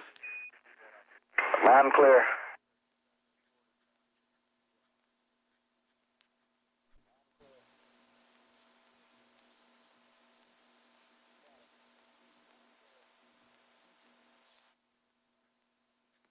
Got it.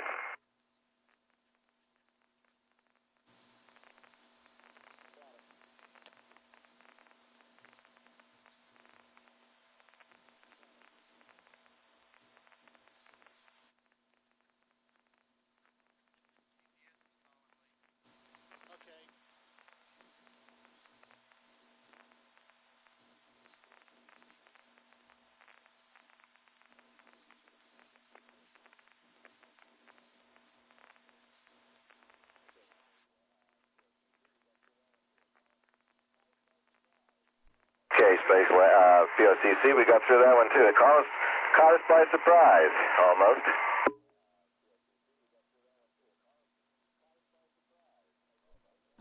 Space Lab Marshal, did you call, Bob? I said that's another good one. Almost caught us by surprise. We were just getting ready to put the inner hatch back on when the thing went off.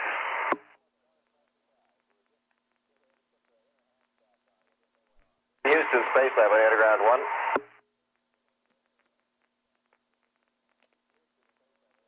Space Lab, Houston, Air to Ground 1. Go ahead, Bob. You can record for everybody's safety and sound. SAL has been secured.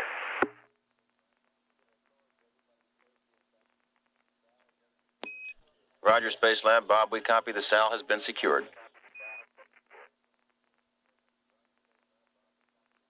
And Space Lab Houston, it looks good to us down here. I'll go ahead and hand Air to Ground 1 back to Marshal Ops.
Space Lab Marshal, if you're ready to flow TV, we'll switch them on.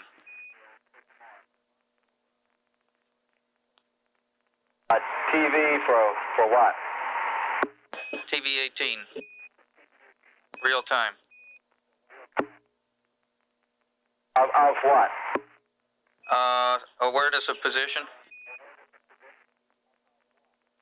Okay, stand by, because among other things, our TVs are being set up for the presidential thing as well.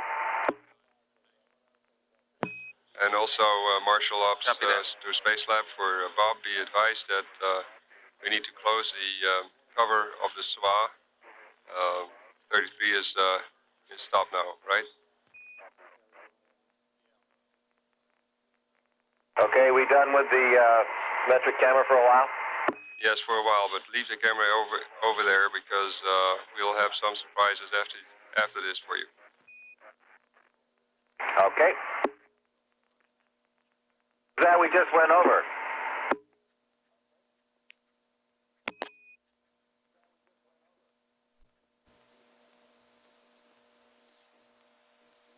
Yes?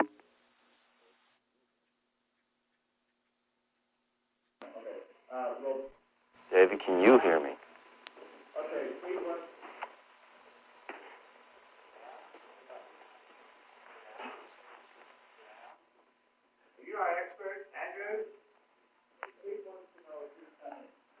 Give you some very interesting facts about what they do up in space.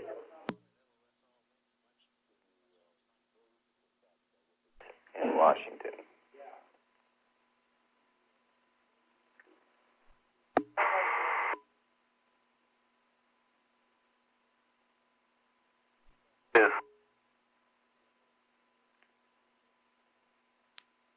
That's 1, 2. Sure good.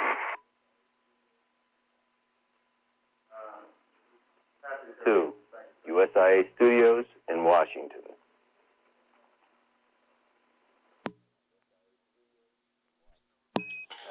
Columbia, stand by for a comm check from the White House.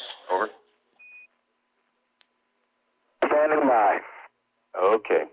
Columbia, this is a test from USIA Studios in Washington. How do you read me? Read you loud and clear. Columbia, this is a test from USIA Studios in Washington. How do you read me? Read you loud and clear. Sounds like you're getting it fine. Columbia? Right, we are. We're standing by. Thank you now. Okay.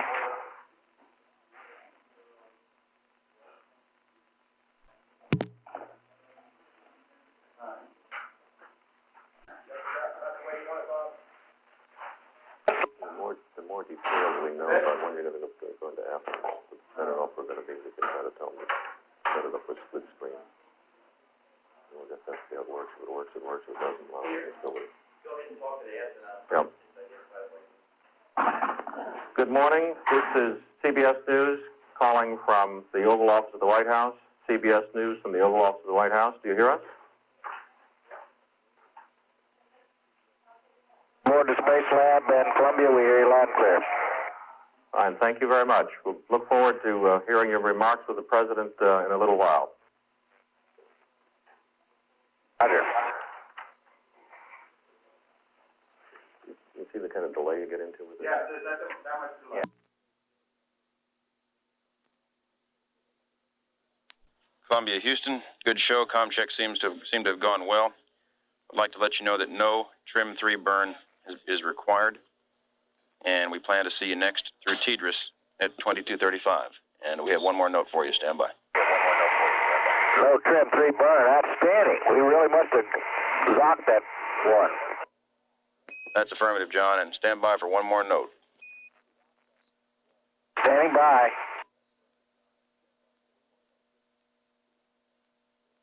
And Space Lab Houston.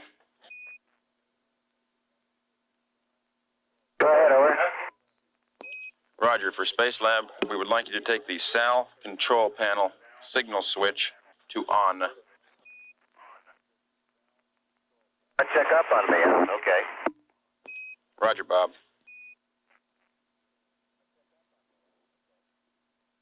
Copy, brother.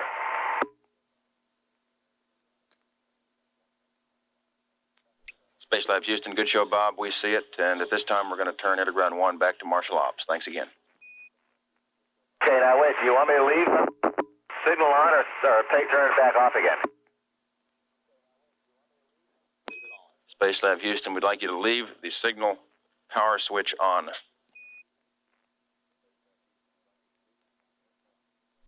Need a 482 for that. Roger, Bob, it's in work. Space Lab Marshal Ops, we're happy with whatever TV configuration you've got there, and it might even be a good check on the TV system. We're ready to flow TV if you are.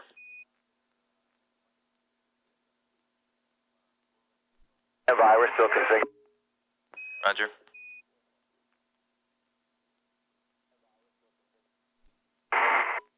Yes, 1, 2.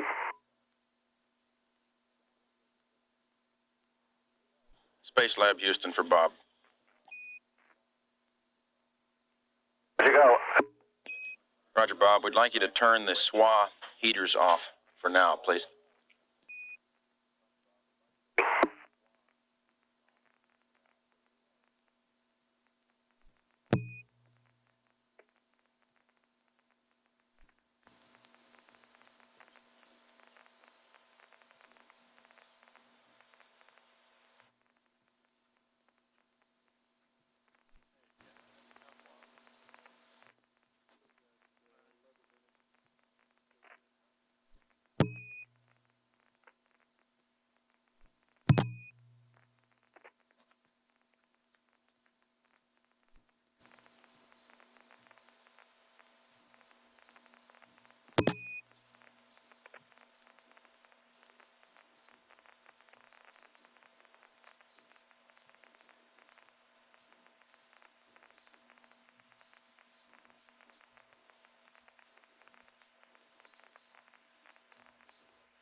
Houston, Space Lab on Underground 1.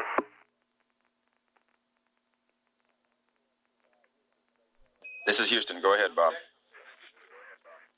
Yeah, why don't you let the Inco take a look at running our TVs here and see what he wants to do with some of the lights here in the middle. I'm not sure that some of those middle lights shouldn't go off, but why don't you let him try and see what he can do with his magic.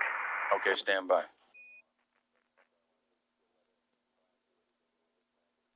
Okay, Roger, Bob, we've got you on the screen now, and I think it's you, but we do have Inco in control of the TV. The camera looks like it's a little tilted, maybe 20 degrees. Which ones do you want tilted?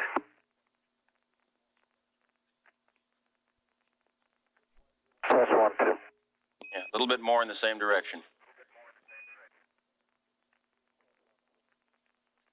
The thing I'm worried about is all those lights sort of in the middle ground there.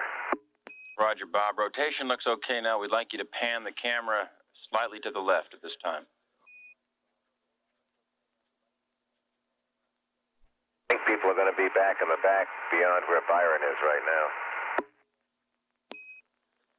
Space Lab Houston, did you copy the request to pan the camera to the left? Space Lab Houston. Go ahead. Give it work. Roger, Bob. I'd like you to pan the camera very slightly to the left. That'll be to the port side. Talk about TVC1.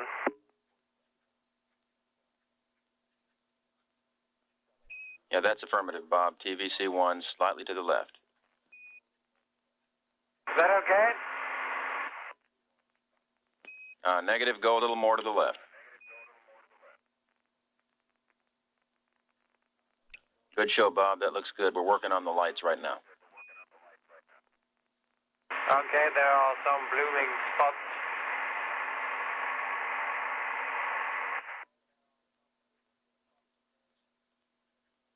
Space Lab Houston, Bob, the lights in the center of the ceiling there are affecting our TV ops a little bit. Wonder if you could turn the center lights off.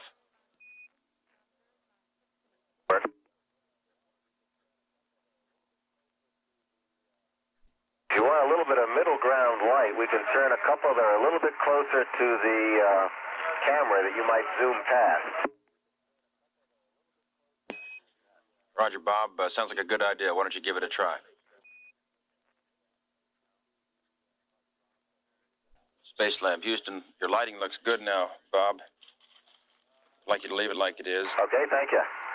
And at this time, we'd also like you to verify that all the SAL heaters are in auto. I think I turned them off. Thing Big Brother was...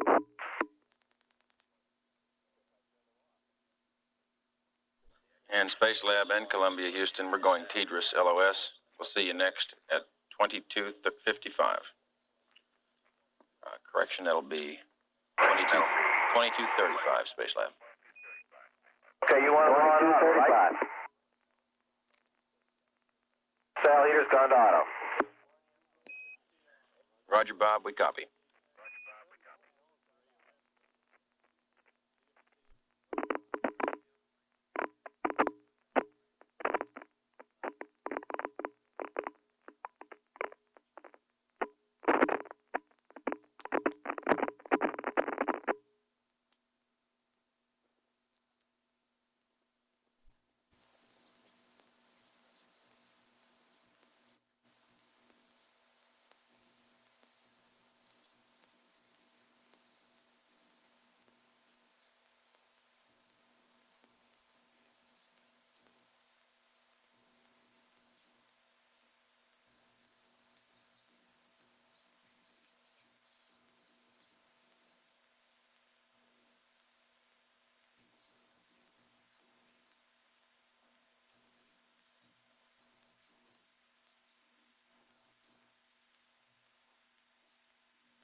Τα λουλούδια τα βγάλαμε γιατί δεν μας άρεσαν, μπέρδευε μαζί με το σήμα. Τώρα βέβαια μιλάω σε υψηλό τόνο. Μιλάω κάπως σε υψηλό τόνο, μήπως πρέπει να μιλήσω χαμηλότερα.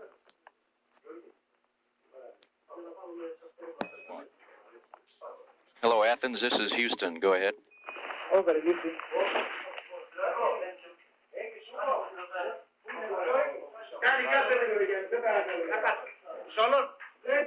Έλα να σου πω κάτι. Κοίταξε, υπάρχει κίνδυνος. Αν το πάρει ο ίδιος τη μεριά, δεν υπάρχει κίνδυνος. Δεν υπάρχει κίνδυνος. Μπορεί να είναι κίνδυνος.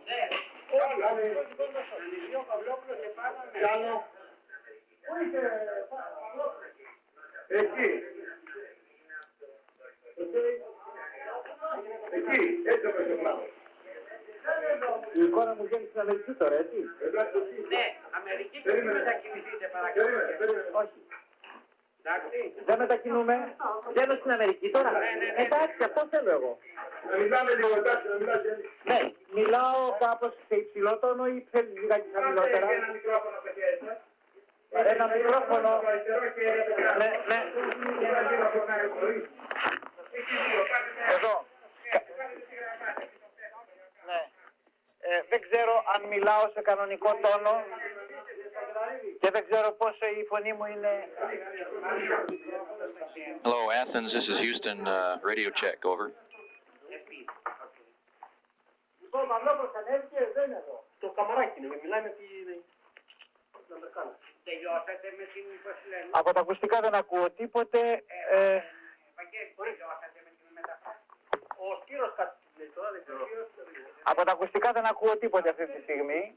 Δεν ξέρω γιατί. Hello, Athens. Hello, Athens. This is Houston. Radio check. Over. Αυτή τη στιγμή δεν ακούω τίποτα από τα ακουστικά. Μήπως πρέπει να ακούσω. Κάνε νηπία. Όχι, δεν ακούω τίποτε. Ακούω συχνότητα. Από τα ακουστικά δεν ακούω τίποτε. Από τα ακουστικά δεν ακούω τίποτε. Εκεί είναι.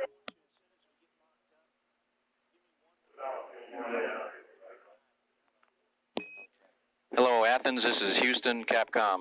Radio check. Over.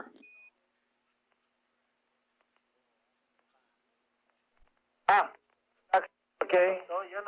Όχι, εδώ δεν ακούει τίποτα. Γιώργο, Παπαδόπουλος. Γιώργο. Hello, Athens. Hello, Athens. This is Houston. Radio check. Over. Hello, Athens. This is Houston. How do you read me? Όχι, δεν ακούω τίποτα αυτή τη στιγμή εγώ. Yes, I do. I think so, yes. I don't hear anything for the time being, but perhaps in a few minutes.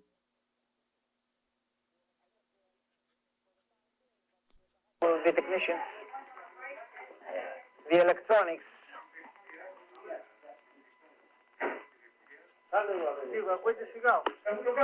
Δεν ακούγεται τίποτα, ρε φίλε. Δεν ακούγεται, ρε φίλε. Δεν μιλάει απάνω, είναι χώρο. Από χώρο ναι. Από χώρο ακούω, δεν ακούω καθόλου από ομιλία.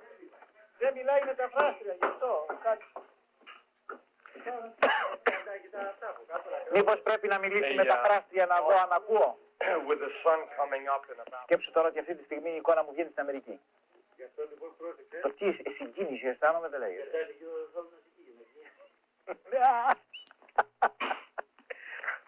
Πω καρδί. Hello, Athens. This is Houston. Radio check. Ελάχιστα χώρο. Ναι, να μιλήσει για να δω αν ακούω. Να μιλήσει μεταφράστρια. Είναι πολύ αδύνατο, πολύ αδύνατο, πολύ αδύνατο. Όχι, πολύ αδύνατο. Λίγο παραπάνω. Λίγο παραπάνω. Εκεί είναι καλά. Είναι καλά. Ναι. Εκεί είναι καλά. Ναι. I hear that fellow there. Greek audio. can't hear you. Hello, Athens. This is Houston. Radio check. Over.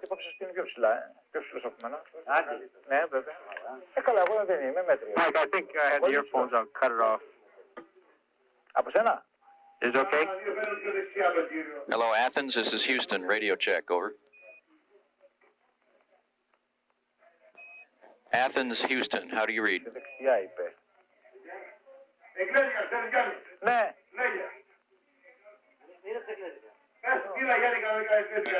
Hello, Athens. This is Houston. How do you read? For the time being, the sound is good enough. It's all right.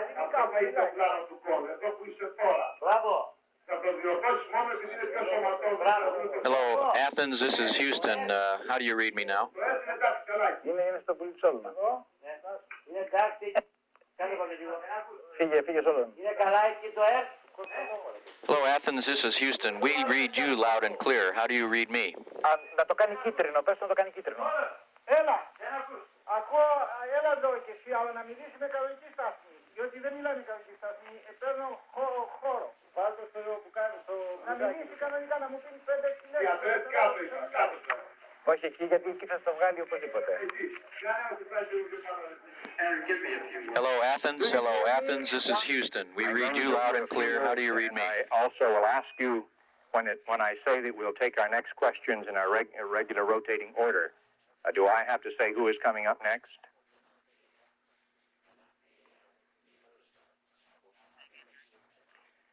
In the script, on the teleprompter, it says we'll take our next question from Cologne and then go on in our regular rotating order. I don't know what that order is. Do I need to know?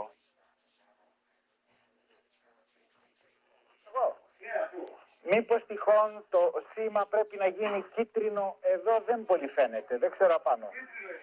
Είναι ήδη κίτρινο. Τότε φταίει ίσως το monitor. Φταίει ίσως το monitor. Ναι, κάτι κοντράστ θέλει. Ναι, όχι, το πράσινο, αυτό νομίζω είναι καλύτερο.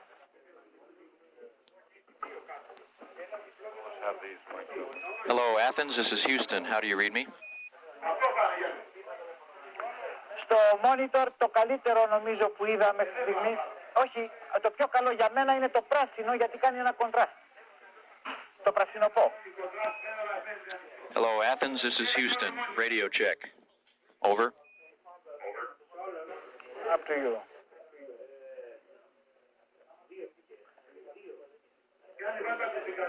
Ναι. Hello, Athens. This is Houston. Radio check. Over. If you read me, say loud and clear. Να μιλήσει λίγο η μεταφράστρια. Ναι, με ακούτε? Δεν θα εφαρμόσει όμως το αυτή. Με ακούτε? Εντάξει, είναι καλά εκεί. Δεν γίνεται, Πέτρο. Αδύνατο. Αυτά είναι... Hello, Athens. This is Houston.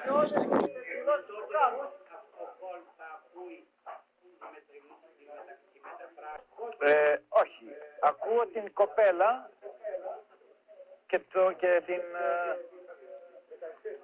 ακούγεται με καθυστέρηση η φωνή. Υπάρχει αυτό το ακουστικό... Ναι, για πρώτη φορά ακούω τη φωνή μου με καθυστέρηση. Δηλαδή μην μου πείτε στο τέλος ότι είμαι καθυστερημένος.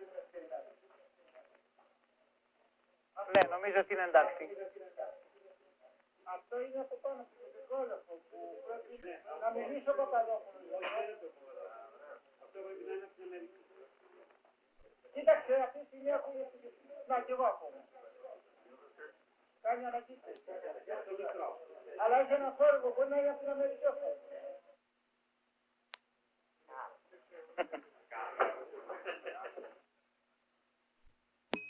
Hello, Athens. This is Houston. Radio check. Over.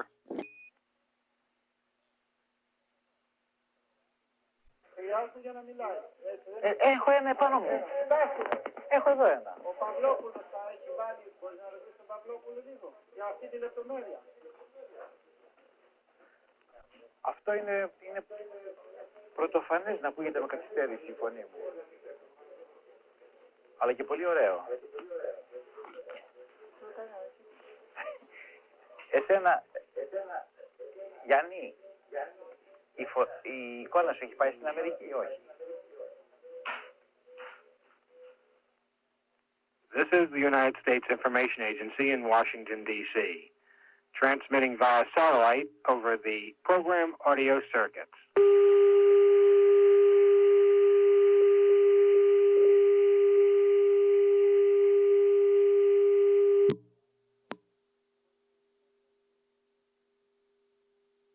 Transmitting via satellite over the program audio circuits.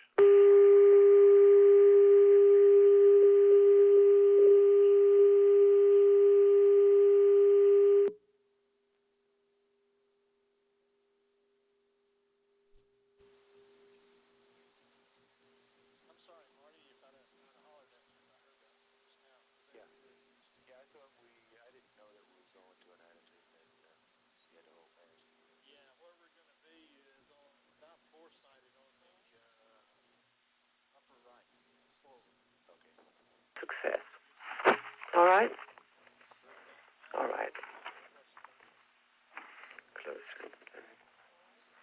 As it pointed out, it's a lucky circumstance that a German, a European astronaut is participating in this mission at the time of the German-American Triumph celebrations. That is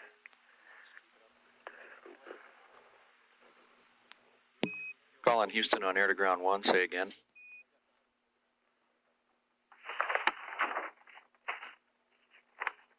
You read more, you read more. You want me to continue reading? Yeah. All righty. This has a great deal of symbolic value for our relations. I am pleased and happy at the successful cooperation and the important contribution Europe is making.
Okay.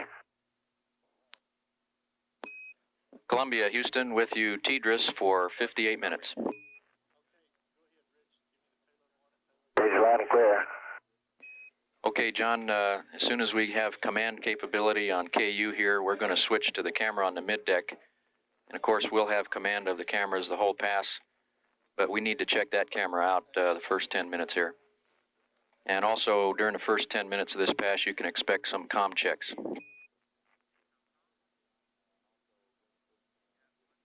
I expected that. And another thing, John, when the Chancellor of West Germany speaks during the beginning part of this, you may hear the voice of a female translator. And we neglected to tell you that in our previous conversation about this, just so you won't be surprised.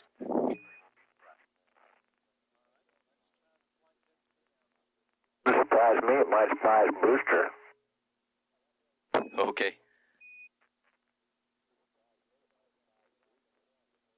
That's what he said in command. They're going to check it out themselves the first 10 minutes.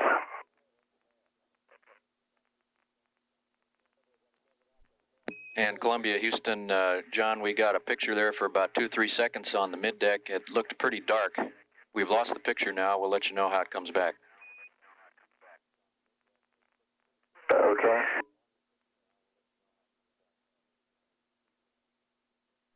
And Columbia and Space Lab Houston, we've got a good picture on the Space Lab module. Okay. That's all the good-looking people are.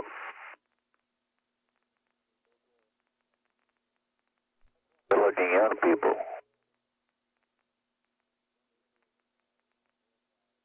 Columbia, Command Houston, is the word they told us. Columbia, Houston, we want to verify where you have the mid-deck camera plugged into, flight deck or mid-deck. And John, we'd also like to verify that that camera is in the command position. It's verified in command. Roger, and is it plugged into the flight deck or the mid-deck? In the mid-deck. Okay. You learned it on the mid-deck, didn't you? Okay, stand by. We're having trouble getting that picture. Okay, it just turned on, Brian. Do you read us on the mid-deck now? Owen, I read you, but we have no picture on the mid-deck yet. Okay, we left it in command. I think you just turned the camera on, and the picture is coming up at this time. Roger, we're standing by.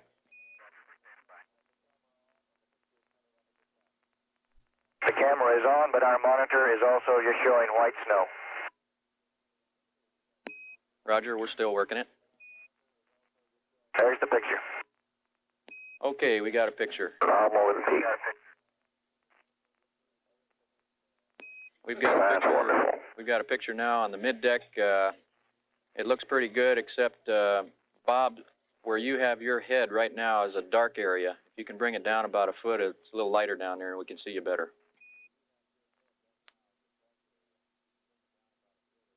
Bob's always in the dark.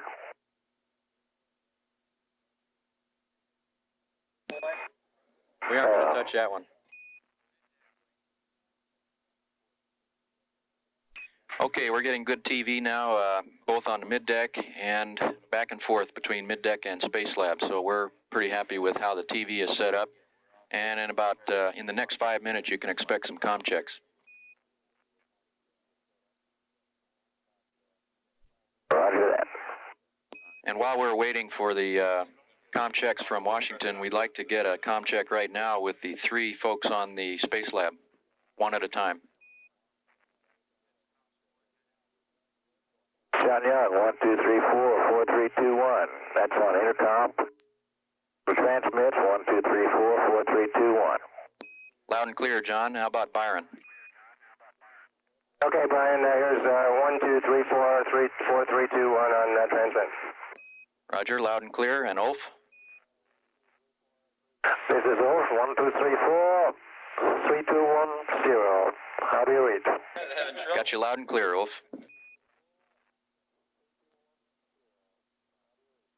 And Columbia and Space Lab from Houston, the comm checks have been scrubbed.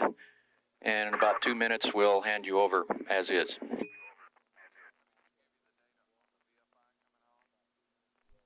And we got a good picture on the mid-deck, no comment.